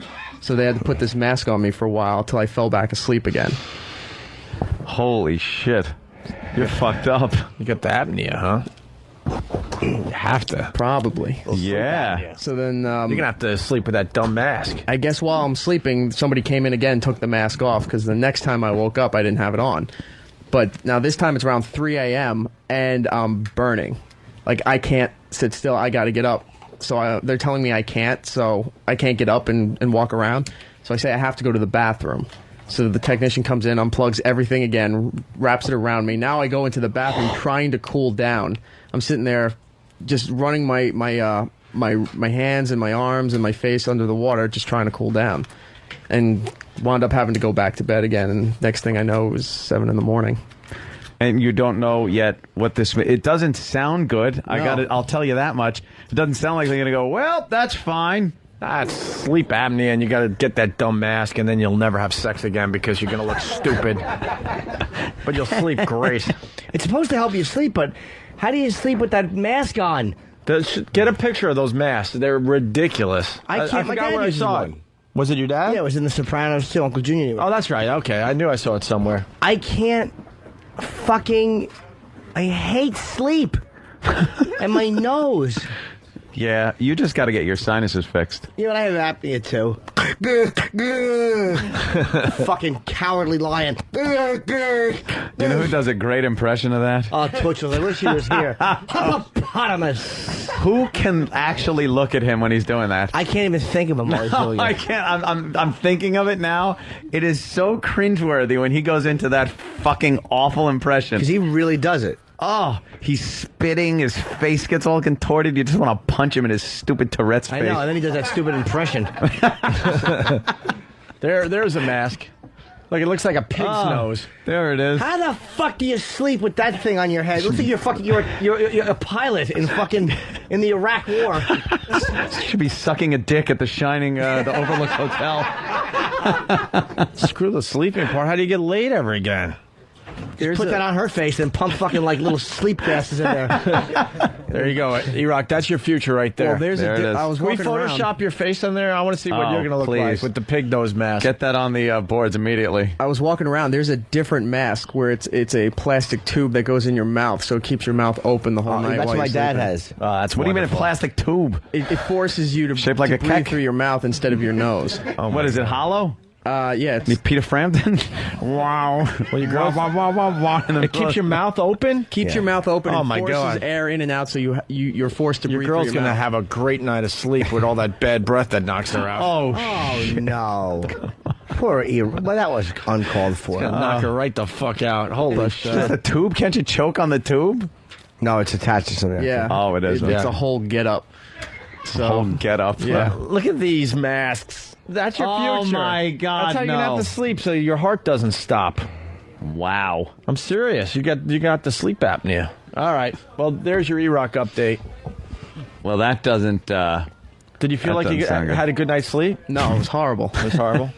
Nightmarish. Nightmarish. How'd you doze off? I can't comprehend. I honestly don't know because every time you woke, in the morning when you woke up, they give you a survey. How long do you think it took you to fall asleep? How long? What do you think was happening while you were sleeping? sleeping? How about you write this in, fill it in. You were watching me. Everything was a survey. What do you think you did? What do you? How do you think this reacted? You're monitoring me. I have no. Do you think they got video of you touching your wee-wee at night? Maybe you did a little. I don't do that. I'd love to. You don't touch your own wee-wee? You What's touched wrong your with you? wee-wee? How often do you jerk off? I don't know. Average amount. Give me what's an average amount? Please say 12 times a day. What is the average amount? He made a cock ring out of the wires.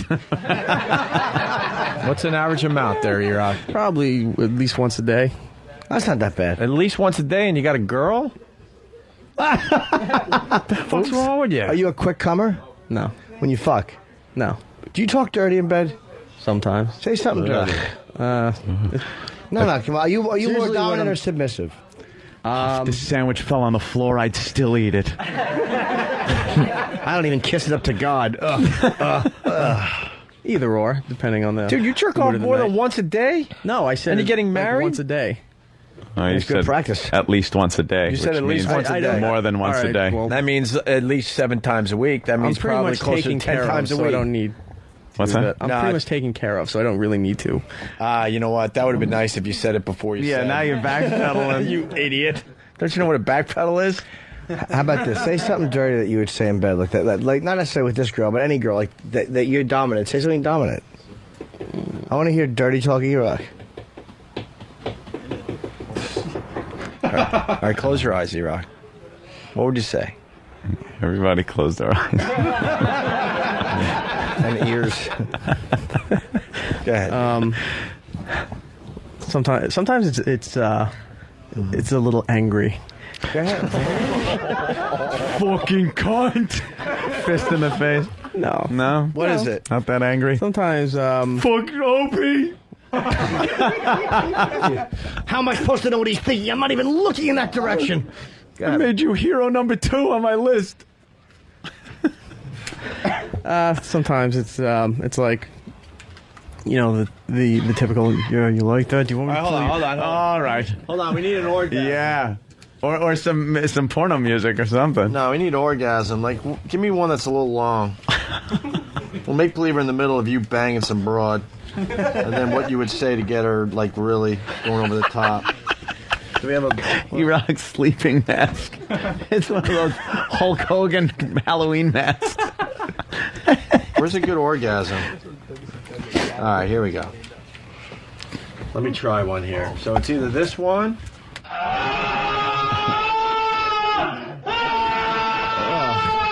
Voice. Well, what's wrong? Nothing. It's funny, but that's. No, he was just going into his dirty talk. Yeah. All right, ready? So you got the person going. What would you say to him?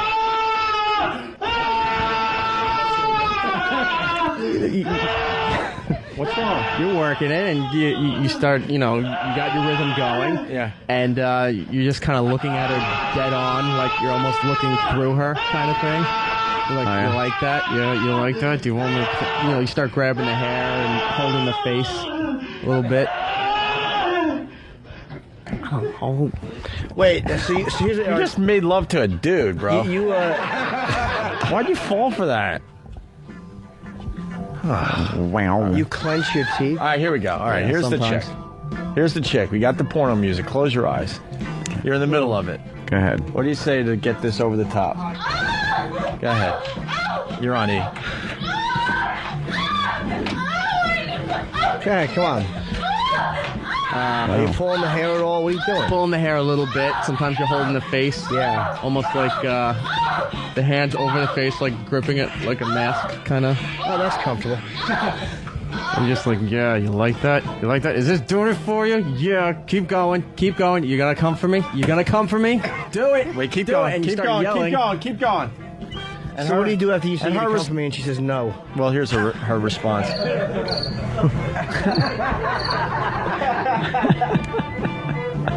That's kind of violent, bro. And not all the time. It's You're a grabbing rarity her on face it. and stuff. No one likes a hand over there. She has to smell your hand. She's got like fucking. Not like this. Yeah, it's over her face. No one likes that. There's a fine line between getting a little rough with your talk and like grabbing her face. I'm coming, you dumb bitch. Fuck you in the mouth. Hey, what about the cheeks of my ass? I'm gonna come down your throat. And you fucking well better swallow it all. You let one drop spill and I'll whip your ass so hard you won't sit down for a week. Stop talking and start sucking. Do you like that? Is that doing it? Do you actually say, is that doing it for you? Do you grit your teeth like that? Is that doing it for you? I have apnea. Is that doing it for you? Do you have a pet name? No, not yet. Not yet. Not yet. I don't know. He calls a girl hot pussy, and she calls him incompetent. oh, I'm not coming. Stop. All right, let's go to Kevin in Minnesota. Kevin, what's up? Yeah, I use one of the machines like E-Rock was talking about every night. The mask thing that keeps your mouth open? Nah, I've got one that fits over my nose and my mouth. Are you married, sir? Oh, yeah. Is it a little awkward to put that mask on every night? Oh, yeah, but put it on after activities. No, dude, what you should do is put the mask on and make her suck your dick and look at you while she's swallowing your load with that stupid mask on. And then say, I pay the mortgage. Huh? We tried that. It works. It's just like I feel like Darth Vader when I'm doing that. But I think I would rather die in my sleep. Let's give that a whirl. No, I'm being. Darth Vader's better. I'm being serious. I've thought about this. You know, you're going to start getting older, and all of a sudden you got to go to bed with apparatuses and stuff. No. How long are you supposed to wear it? You know, like forever. No, you got to wear it all the time. Yeah, every night for the rest of your life. It's going to take I was stopping breathing about 180 times an hour when I took that test. E-Rock, just die in your sleep. I love you, and I swear to God, I'm saying because have some pride, because she thinks of you as like her man, and now you're going to be this like dork with a mask sleeping every night. I couldn't go down that road. Is that doing it for you? Do you like that? Yeah. Wait, we got a little audio of you in the bedroom here. You can get a doggy style, you can get a ling on your side. Those are your only choices. This is my house and I get to say. Fancy talk for a whore. See, that doesn't bother me. That doesn't bother me a bit. Doesn't bother her either. You know what? God bless you, Kevin. I'm not even trying to make a joke. That I wouldn't be able to bring weird apparatuses to bed to make myself it makes it better, though. sleep and shit. Show me how you suck a guy's cock. The last time I'm going to ask you. I can see E-Rock talking dirty in the middle of it. Hold on a minute. Getting some oxygen in between sessions. No, because the more sleep you get, the more better sleep you get, more gooder, listen longer. Yeah. More red blood cells. More red blood cells. You're falling apart, sir. Yeah. I'm really not making this sound good. All right. Yeah, your heart rate's dropping here. I wouldn't mind a sleep mask. Kevin. I just couldn't go through the test. I just want to go get a mask. Like, get me one. Really? Just assume I failed. Well, it beats not sleeping. I mean, my shitty sleep wrecks my life. You understand how bad my nose is? I can't breathe. It's fucking horrible. Well, maybe you just need the nose job. They'll ream out of the nostrils or some shit. Are you going to get the surgery? If I can find a good doctor. Yeah, we got one. You do? She's going in January for it. How good is this doctor? Apparently pretty good. Thanks. That's a great I sales never job. met the guy. Apparently, she just texted me to recommend the doctor to you. All right, let's go to Jeremy in Wisconsin. She wants me to go first, so if I die, she'll find somebody else. Jeremy, what's up? What's up, guys? Hey. Yeah, I have sleep apnea. I went through all that shit too, and it's pretty fucking weird, especially sex too. Because I don't know, I used to take it off in the middle of the night, but she woke me up before, and having sex on it with it on is. Oh my God! Having sex with Darth Vader. Yeah, your woman looks at you That's like the worst call we've ever gotten. Yeah. He not only was falling apart, but then he took the other guy's Darth Vader line. We got it. There's other people with masks. All right, can you figure out one other person with a mask that you can use? Exactly. You're like Obi-Wan. No, wait, C-3PO. Boba Fett. Jesus Christ. We got a celebrity on the phone. You can use this, Than, for the next Dan and Sam show. They had a big celebrity. You guys need a big celebrity. We got him. You put him on hold when you're done? Sure. It's Matt from Queensbury. Oh, Matt from Queensbury. Big celebrity. I got to meet Matt when I was up there. Matt's a big guy. Yes, I'm a big guy. Like a linebacker. How big? Just solid. Well, I was a wrestler my whole life, and now that spent a few years in the gym, now a few years out of the gym. So I'm probably would be solid at 250. He looks like a power lifter. But I'm more up to the 3 area. Who the fuck pinned you? What a big head he had. Who pinned you ever? I know. Well, even worse was back in high school. I wrestled at about 167, 177, and then spent a lot of years in the gym after that and bulked up a hair. You think Chuck Liddell could tap you? Well, with the tap-out moves and the chokeholds, he might be able to, but I think if I got a hold of him, he might have a hard time getting away. Really? Guy's talking some shit. How about Kevin Randall? As long as it only lasted like 30 seconds, after that I might need to take a rest. But Yeah. Now, that being said, I do have one of those apnea machines. And as many bad things that can be said about them, the good they do is just amazing. I mean, I had severe chronic obstructive sleep apnea, which meant I was exhausted all the time. I would sometimes take a nap at red lights. Wow. I've done that, but it hasn't been from apnea. Yes. And I like that. I'd sleep at my desk. Every time I had a break, I'd go down and sleep in my car. I could fall asleep immediately at any point, at any time. And then when I got that machine, as silly looking as it is, it was like the best thing that ever happened. How does your machine work? How do you put it on? Like, is yours the mouth tube, or? No, it goes over your nose, and you don't put it on and then say to your girlfriend, hey, you want to watch some porn and hook up? You put it on the second before you're going to go to bed for real. How uncomfortable is it? It really didn't take much getting used to, just because it was just such an amazing thing to finally be able to sleep during the night. And as far as the sleeping on your side, sleeping on your back, you can move about, but most of the time when you move, when you're sleeping, it's because you're uncomfortable. And usually I fall asleep on my back with my hands folded on my chest, and I wake up that way. I don't even move at all during the night. Well, I get dizzy if I lay on my back too long. But did you have bad sinuses? Jesus, as a matter of fact, my sinuses still aren't that great, but with the forced air through the nasal passage, they clear out while I'm sleeping. So, I breathe through my nose all night, not through my mouth at all. And the other thing about the mask, too, is usually if you have apnea, you snore like a son of a bitch, which I did. Wait, man, how do I get one of these? How do I get a mask? Well, normally you'd have to do the whole sleep clinic thing. But, I mean, you can find machines on eBay and stuff. Are you some used machine? No. No. Mucus in it. You can find a used or new machine, but you can get all new. What does it look like? Darth Vader? Yeah, you can get a new hose and a new... Oh, my God. Enough about the apnea! Well, the thing is... I'd rather read my cell phone contract again. No, but in E-Rock's defense, if you have sleep apnea, it can cause you to gain a lot of weight. Well, there you go. Because it screws up your metabolism Start eating and so again. on. Now, also, enough about the apnea. I do want to thank Jimmy and Kenny for hooking me up with the show up here. It was Jimmy's new material is amazing. Oh, thanks for coming, man. Anybody who hasn't seen him, I urge you to go. We had a great time. All right. And, all right, very good. Thanks, very Thanks, good. Ed. All right, let's go to Vinny in Pennsylvania. Vinny, what's up? Good morning, boys. Hey. Let me get this straight. You're supposed to wear this mask while you're sleeping. Mm-hmm. And these people are calling in talking about having sex while wearing the mask.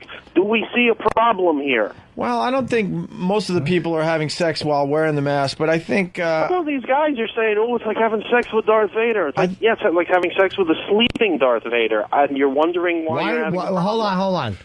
Now, when two Darth Vader lines in a row bombed, what made you think that if you put a sleeping Darth Vader in, that was going to knock it out of the park?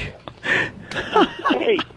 By the way, all I'm saying is I think it affects your sex life if you're wearing all this weird shit while you're sleeping. I think your woman wants to look at you like you're like some fucking, stud.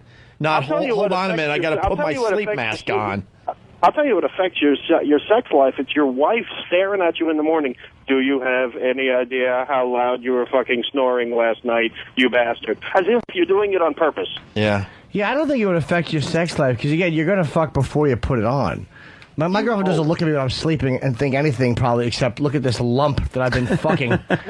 Well, I don't think my girlfriend. You know, there's magazines out there. There's magazines out there of people wearing all sorts of crazy masks while they're doing it. I mean, Right, Darth they're Vader. not doing it from medicinal. Of course. We get it. Yeah. What, you're listening to Darth Vader doing a handstand? Luke, I have apnea. I'll do it for you. The Imperial Emperor likes to sleep comfortably, Luke. A cavalcade of crashes with a Darth Vader reference. I can't breathe. It's like I'm wearing a Yoda mask. Here he comes. Boy. Butcher, right on cue. And 18 lines in. All right, Vinny, thank you. Luke. Bye-bye. Give me the mask. I can't breathe. This isn't funny at all. No matter how many times the caller calls in with this, it will not be funny. I look ridiculous. My wife doesn't want to have sex with me. Wait, my accent isn't even right anymore. Fuck. Tim H. from Columbus, Ohio. Holy shit, is this dull? Are you going to talk about menopause next? Enough about the sleep apnea. But the phones are fuck ringing. Tim H. Fuck you. But the phones Fuck are him in ringing. his Exactly. A lot of people deal with it. Tough fucking shit for Tim H. I don't sleep good, and now we're talking about it. And our own E-Rock has been dying a slow death every night. All right, one more. Detroit, Jake, what's up? Hey, guys, good to hear you. Yeah. Hey, E-Rock, listen, I had the same problems that you had. Exactly, went to the clinic. I mean, it was horseshit trying to get to sleep, but I've got the mask on. I've had it for about 10 years, and it is awesome. Let me tell you something. For the guys that don't know out there, keep in mind that the hose that goes from the mask to the apparatus is ripped. My wife and I have had plenty of fun with that ripped hose. No, you haven't. No. Oh, my God. No, you haven't. You know what's even better? Having her straddle your colostomy bag. Exactly. And just pump away on your shit bag. Can the women call and, prove my point that it just takes the sexiness out of the whole fucking thing if your guy's wearing some weird thing to bed? Well, that's it, but if you're going to sleep with a thing on, like if you're sleeping, it's like once you're sleeping, you're sleeping. Like, but she turns over and sees you applying the mask, and I don't know, man. Well, if your fucking woman is that shallow that she'd rather have you dying in her sleep, just fucking jerk off in a prostitute's mouth anyway. If your woman is that fucking shallow that I don't want you to live. I want to look at you while you're sleeping and think you're hot as you're leaking shit all over your pillow. None of us are sexy. We get eye gunk built up, our fucking eyes are closed. Oh, I have to fuck that.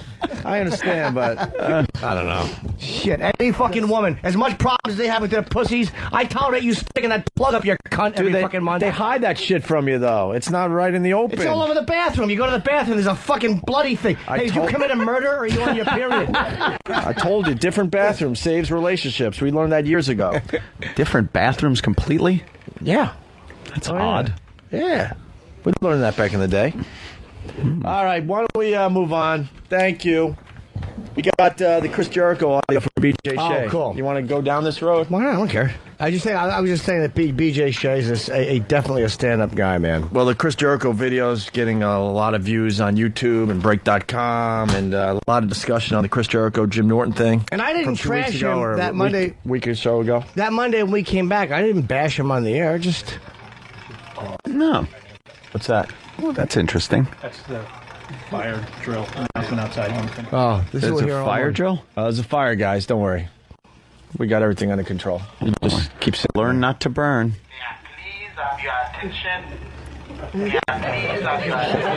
Wait, are you shitting me?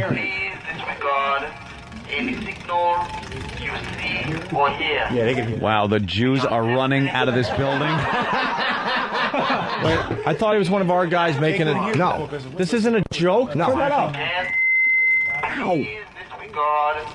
Any signal you see or hear. We are conducting a test in the firearm system. It's just a test. Your possessions will arrive. Yeah, but here. Please get on the trains. You will be kept together when you get to the family camp. We are asking for all your clothing to be put in one pile just in case there is a fire. I really thought that was someone fucking with us. No. Holy crap. All right. I'll beat Bach free. All All right, so here's Chris Jericho went on BJ Shea's show out there in Seattle. This is how it went down. We just don't want another Opie and Anthony thing. We're just trying to make sure we understand each other because I don't want to piss you off unintentionally. Oh, yeah, or intentionally, like that guy. That guy was an idiot, man. Well, no, absolutely. Our problem is that Jim Norton's a really good friend of ours, so that's... Pause it right there. Oh, Jimmy, you're an idiot. No, but like, or intentionally, like right there, as many times as I explained, I did not know Chris Reeve was a friend of yours. And I explained it nicely. I said, I'm not trying to be a dick. That's the conclusion he drew. Fuck him. Ooh. No more Mr. Nice Guy. I would rather have him sitting... Seriously, I would rather say that to him while he's in the studio.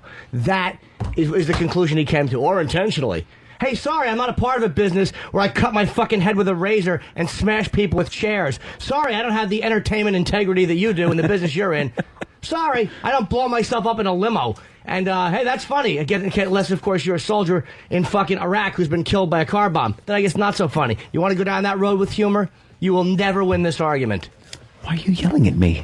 I'm not yelling at you. Oh, it really annoys me.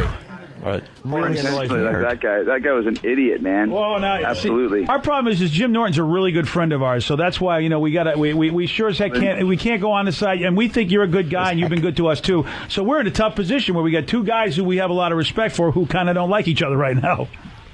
I'll just tell them not to make paraplegic jokes and we'll be okay. Yeah. It was a quadriplegic joke, first of all. All right? Big difference. And why, again, you see, don't make paraplegic jokes. Okay, fine. But in wrestling, you can, and speaking of paraplegics, no one has ever imitated my job and smashed themselves through a table in a backyard like backyard wrestling fans do. Mm-hmm. No one has ever emulated what I do and hurt themselves or injured themselves terribly. Sucked little children's dicks, but... Well, that's true. You know. You want to hear more of this? I've heard it already. It doesn't matter to me. I was just pointing out, like, that's how he starts out. It was just such a crazy experience.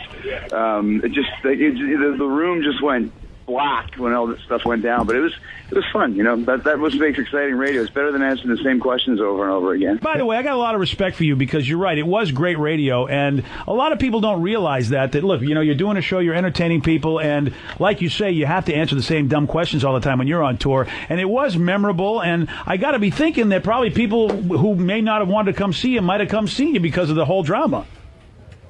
Mm-hmm. So yeah, BJ definitely stuck up for me in the situation, which I appreciate. It was nice. He didn't just side with the guy who was on the show. One thing is too, and I think that Jimmy realized this. Like I was playing a part too. Like we're acting and playing a character when you're doing these radio shows because it is fun. I mean, you turn up the heat a bit and people get interested. And it's like, well, is he really mad? Is he really doing this? Like, cause that's why see what I'm saying? Wow.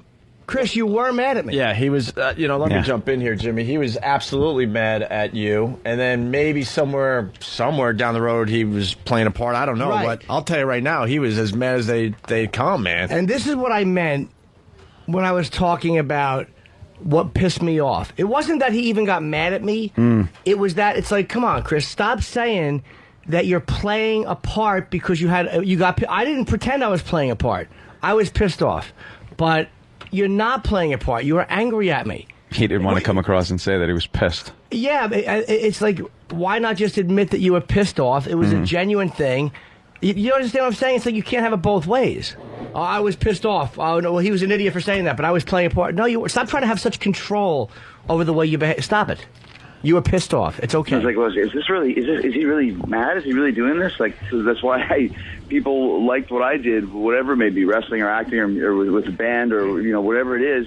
You're entertaining. It's show business, so that's all part of it. So am I thinking then the paraplegic line really didn't bother you? You just thought this is how I would be bothered by it? I'm a little confused because I really felt like you were bothered by it, but you're just saying you were just, doing some entertainment? No.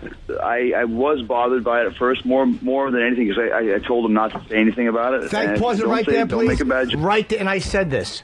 What bothered him was that as an alpha male, he told me not to do something, and I did it. And therein lays the problem. I did something he told me not to do. He told you not to? Yes. told me not to. I told him not to say anything about it, and I said, don't make a bad joke. Friends were friends. He still had to say the joke, and I felt that was very disrespectful to me because I told him not to. I asked him not to. Said that Christopher Reeve and I were friends. See, it's right there. I'm not even gonna say he's lying. He's probably just actually not remembering it correctly. It was a week ago. But I'm saying he's probably. I don't think he's intentionally being deceitful there. He did not say we're friends. I said to him, why didn't you tell me? I didn't know you were friends. And then he just went, I told you not to do. But he's painting it like I said, hey, Jim, don't do it. Chris and I are friends. And then I you barreled blurted ahead the anyway. line out. Do you see how people remember things? What bullshit that is? It's bullshit.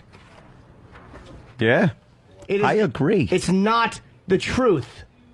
So anyways, when it first happened and when that was first said, it did kind of bother me. But then when I said whatever I said back to Jimmy, I could tell he was bothered back.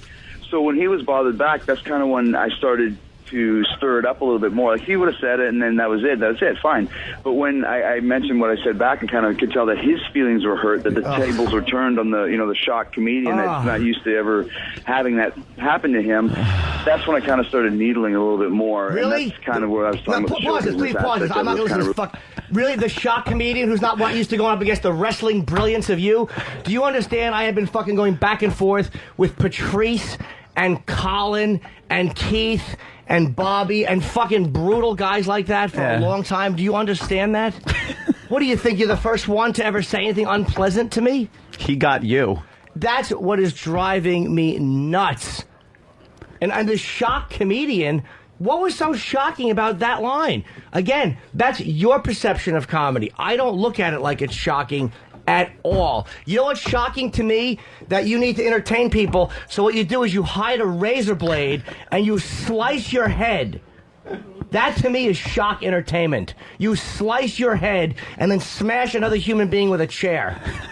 Gee, I don't know. The shock comedian? What's so shocking about my dumb line when you have to fucking cut your head with a razor and hit people with a chair to entertain them? No, I wasn't used to being up against such a tough warrior. Gee, I've never had that before. Somebody say something unpleasant. How about making a joke about paraplegics, aside from being maybe in an occupation where people are made paraplegics constantly and then just thrown to the wayside when it happens? What I'm saying, and I'm not knocking wrestling. I'm not saying there's anything wrong with that at all. But to be like, to have that fucking elitist attitude about something because I said something you don't like, when you do that to entertain people, and the way wrestling parodies everything. They make fun of everything. They make fun of retards, the two black guys that are criminals. They fucking goof on everything in wrestling. Midgets, they've been making a living teasing midgets for 25 years. It was kind of really starting to lay it in thick. And I could tell that we had struck something that was a little bit different than the norm. Let's work with it for a bit.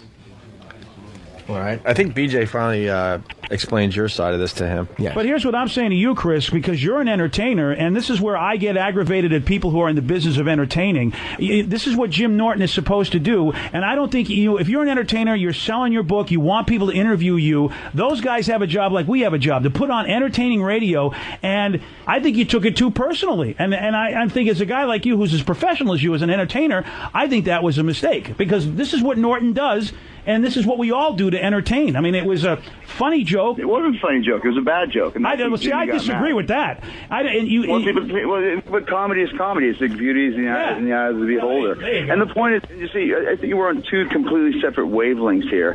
In the fact that, I mean, you're taking a stand for Jimmy. I've done O&A like 10 times. Opie and Anthony are great guys. I love doing the show. We've had some ridiculous experiences. I've never met Jimmy Norton in my life. I didn't even know who he was.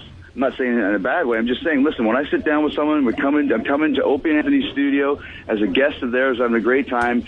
When he said that, it was like, well, listen, it's kind of a little bit disrespectful. When I just said, please don't say it. But Chris, first of all, I'm not angry he didn't remember, like, because I was here the last time that he came on the show, which is fine. I mean, guy does a million interviews. That's fine. I mean, I'm not familiar with his wrestling either. I know who he is, but not his career.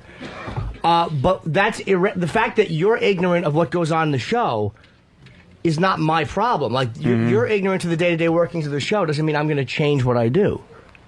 I don't understand where you're coming from with that. I think BJ continues here. I'm just telling you, Chris, so to give you insight to the business. Us radio guys. I'm a businessman. But we hate it when someone comes in. Just as you have. I'll tell you, I hate smart-ass radio DJs who think they own the damn world, dude. We're having a conversation and discussing things. I don't even know, like, is Jimmy Norton, are you like, his lover or something? What's the deal? Now, I want to... Now, Chris, here's the thing. Now, you just taken a shot at me, and I've been very respectful to this... Of course I have. You have not been respectful. What have I said that's disrespectful to you? Wow. What have I insulted about your career, about your book? Have I said anything at all about you as a performer? No, I have not. Yes, you have. What did I say? No, I don't know if I can talk to you anymore. I don't know if I can talk to you anymore because I'm not disrespecting you at all. But, you know, Chris, I think you take things way too personally, which is probably why you got into that whole thing with Norton in the first place. Wow, bravo to my old friend BJ Shea. BJ Shea is a nice dude, and even said to him, I respect you as an entertainer. I think he took it too... He's not attacking Jericho. This is a guy who is so used to having his ass kissed and having everything he does. He's just used to a man who's used to being listened to and dictating what other people are going to do. Yeah, and when you pull those shenanigans... I told him... Oh, my... Did you fucking hear that shit? And then he says, I told him, me and Chris... You did not say that, dude. And when I said you should have told me that, you said, I shouldn't have to. That never works well with us when you say, I told you funny. not to go down that road. He might not have found it funny, but it was a funny joke. And it wasn't even that rough a joke. No. It really wasn't. No. I've heard you do much worse on the subject. We got the final clip here. I'm done. Will you let me finish? When the thing with Norton was done, Opie and Anthony were totally like, we love having you. You're a great guy. Please come back. That was great radio. That was like our little thing on Opie and Anthony. Yeah, but you saw it on the video camera or whatever it was. It wasn't the Jimmy Norton show. It was the Opie and Anthony show. All right, fair enough. Okay, and Opie and Anthony were on my side, or not on my side, anybody's side. Opie and Anthony were very respectful, as they always have been. Jimmy Norton, I don't know if he's a guest host on the show. I don't know if he's on the show every day. Is he just another guest? He's a member of the show, yeah. Okay, but to me, I'd never seen him when they never explained anything. It's the Opie and Anthony show. Now, if Opie and Anthony were talking about it, it's a different thing.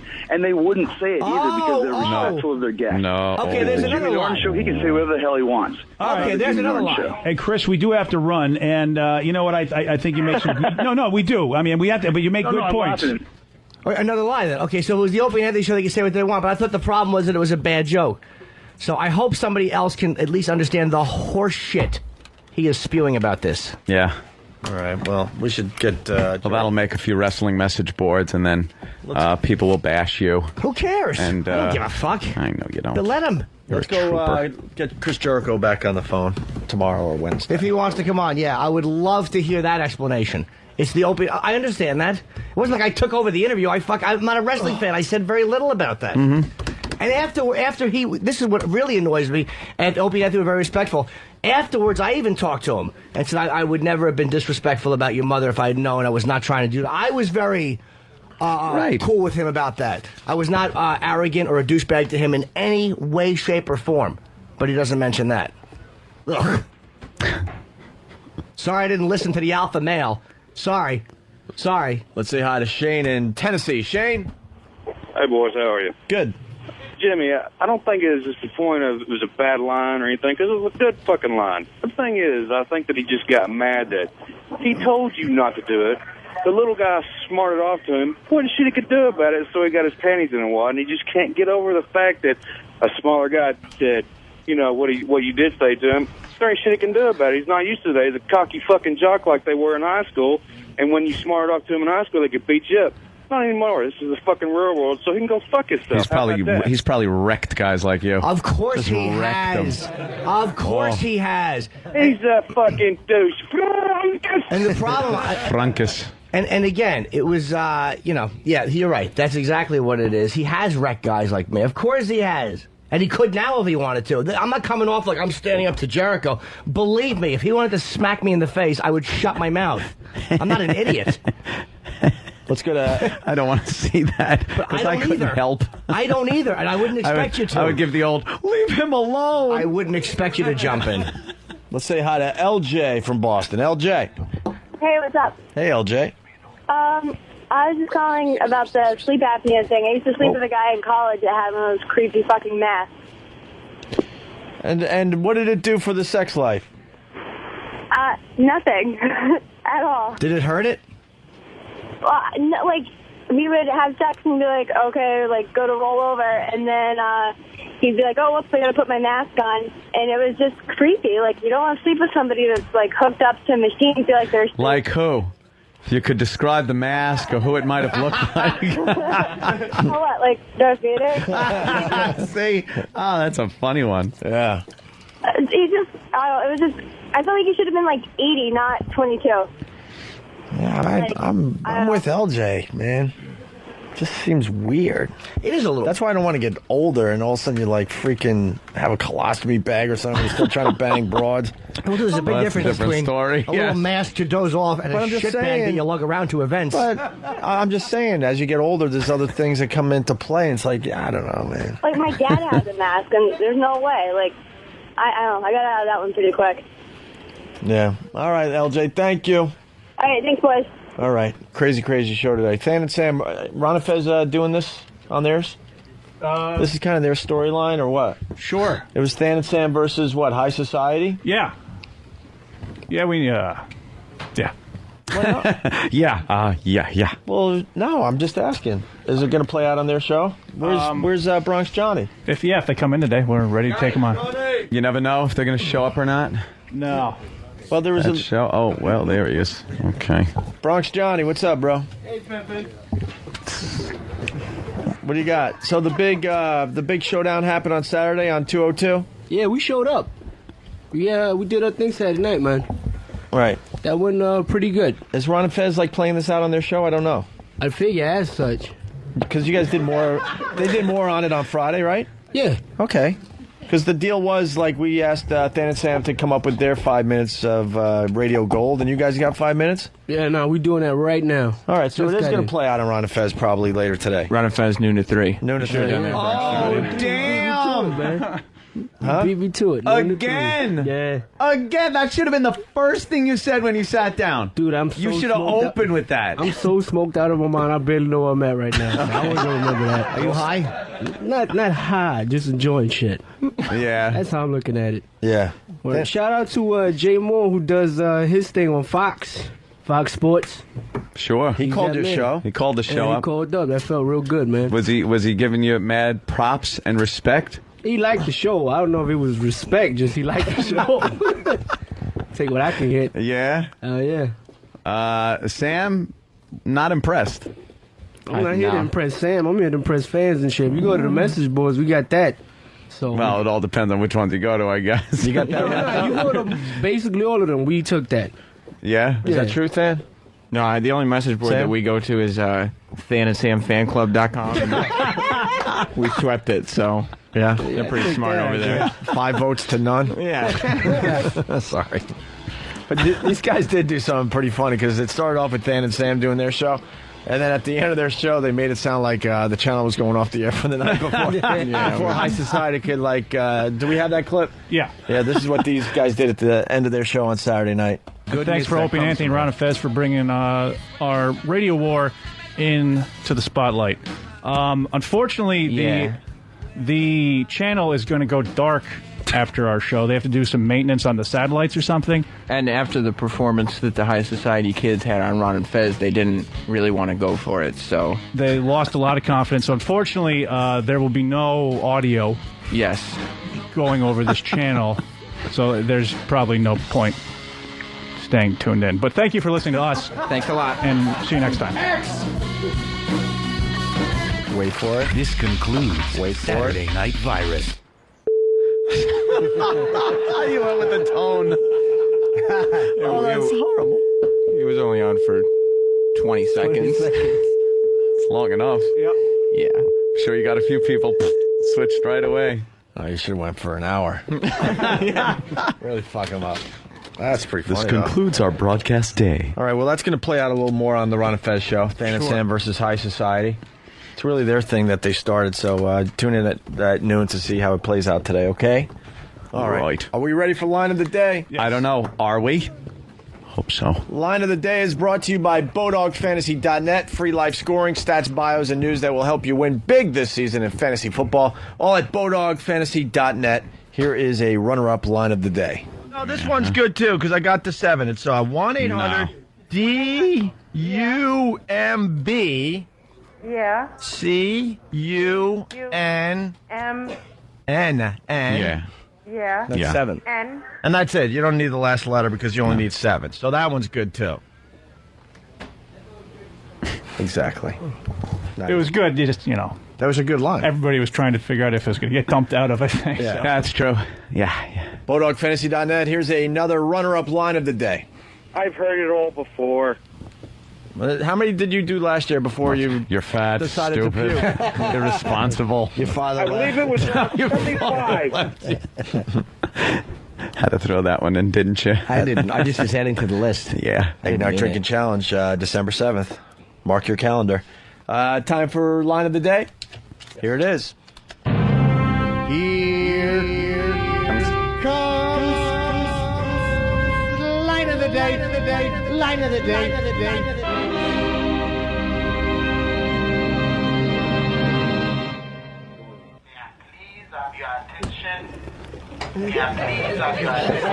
Wait, are you shitting me? Please disregard any signal you see or hear. Yeah, they can. Wow, the Jews are running out of this building. Yeah, you like that? You like that? Is this doing it for you? Yeah, keep going. Keep going. You gonna come for me? You gonna come for me? Do it. Oh, God. Do it. Yuck. He stinks of talking dirty. Yuck. Why is Flea's mom on the phone? Flea's mom, what's up? What?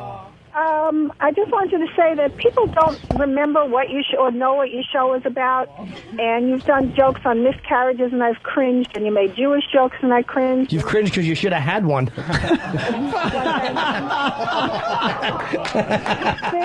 I even cringe when you make fun of my son, but I have to tell you that off the air, you guys are really, really nice, and people don't know that.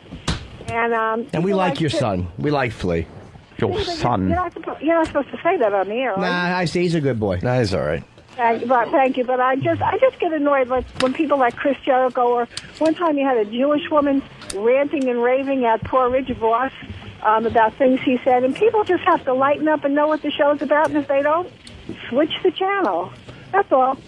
All right. I think you guys are great, and I'm sorry I missed Jim's show on Friday, but I got stuck in traffic and I missed it. All right. Thanks, Flea's mom. Hey, No problem. The new fan site, want another plug? What is it again? I forgot already. It's what? I could save some time by saying it for him. It's xmradiogold.com. Right? New message board you guys are starting up? Good luck to you, all right? All right, guys. I guess that's it for today. Time to go pee. And we'll have to hang on to that. All right. Good one. And we'll see you tomorrow. Mañana. Hey, this is Chris Jericho, the sexy beast of the WWE and the lead singer of Fozzy, and this is Opie and Anthony. Listen up, kids. Interest in the morning. Suppressed memory. Hello.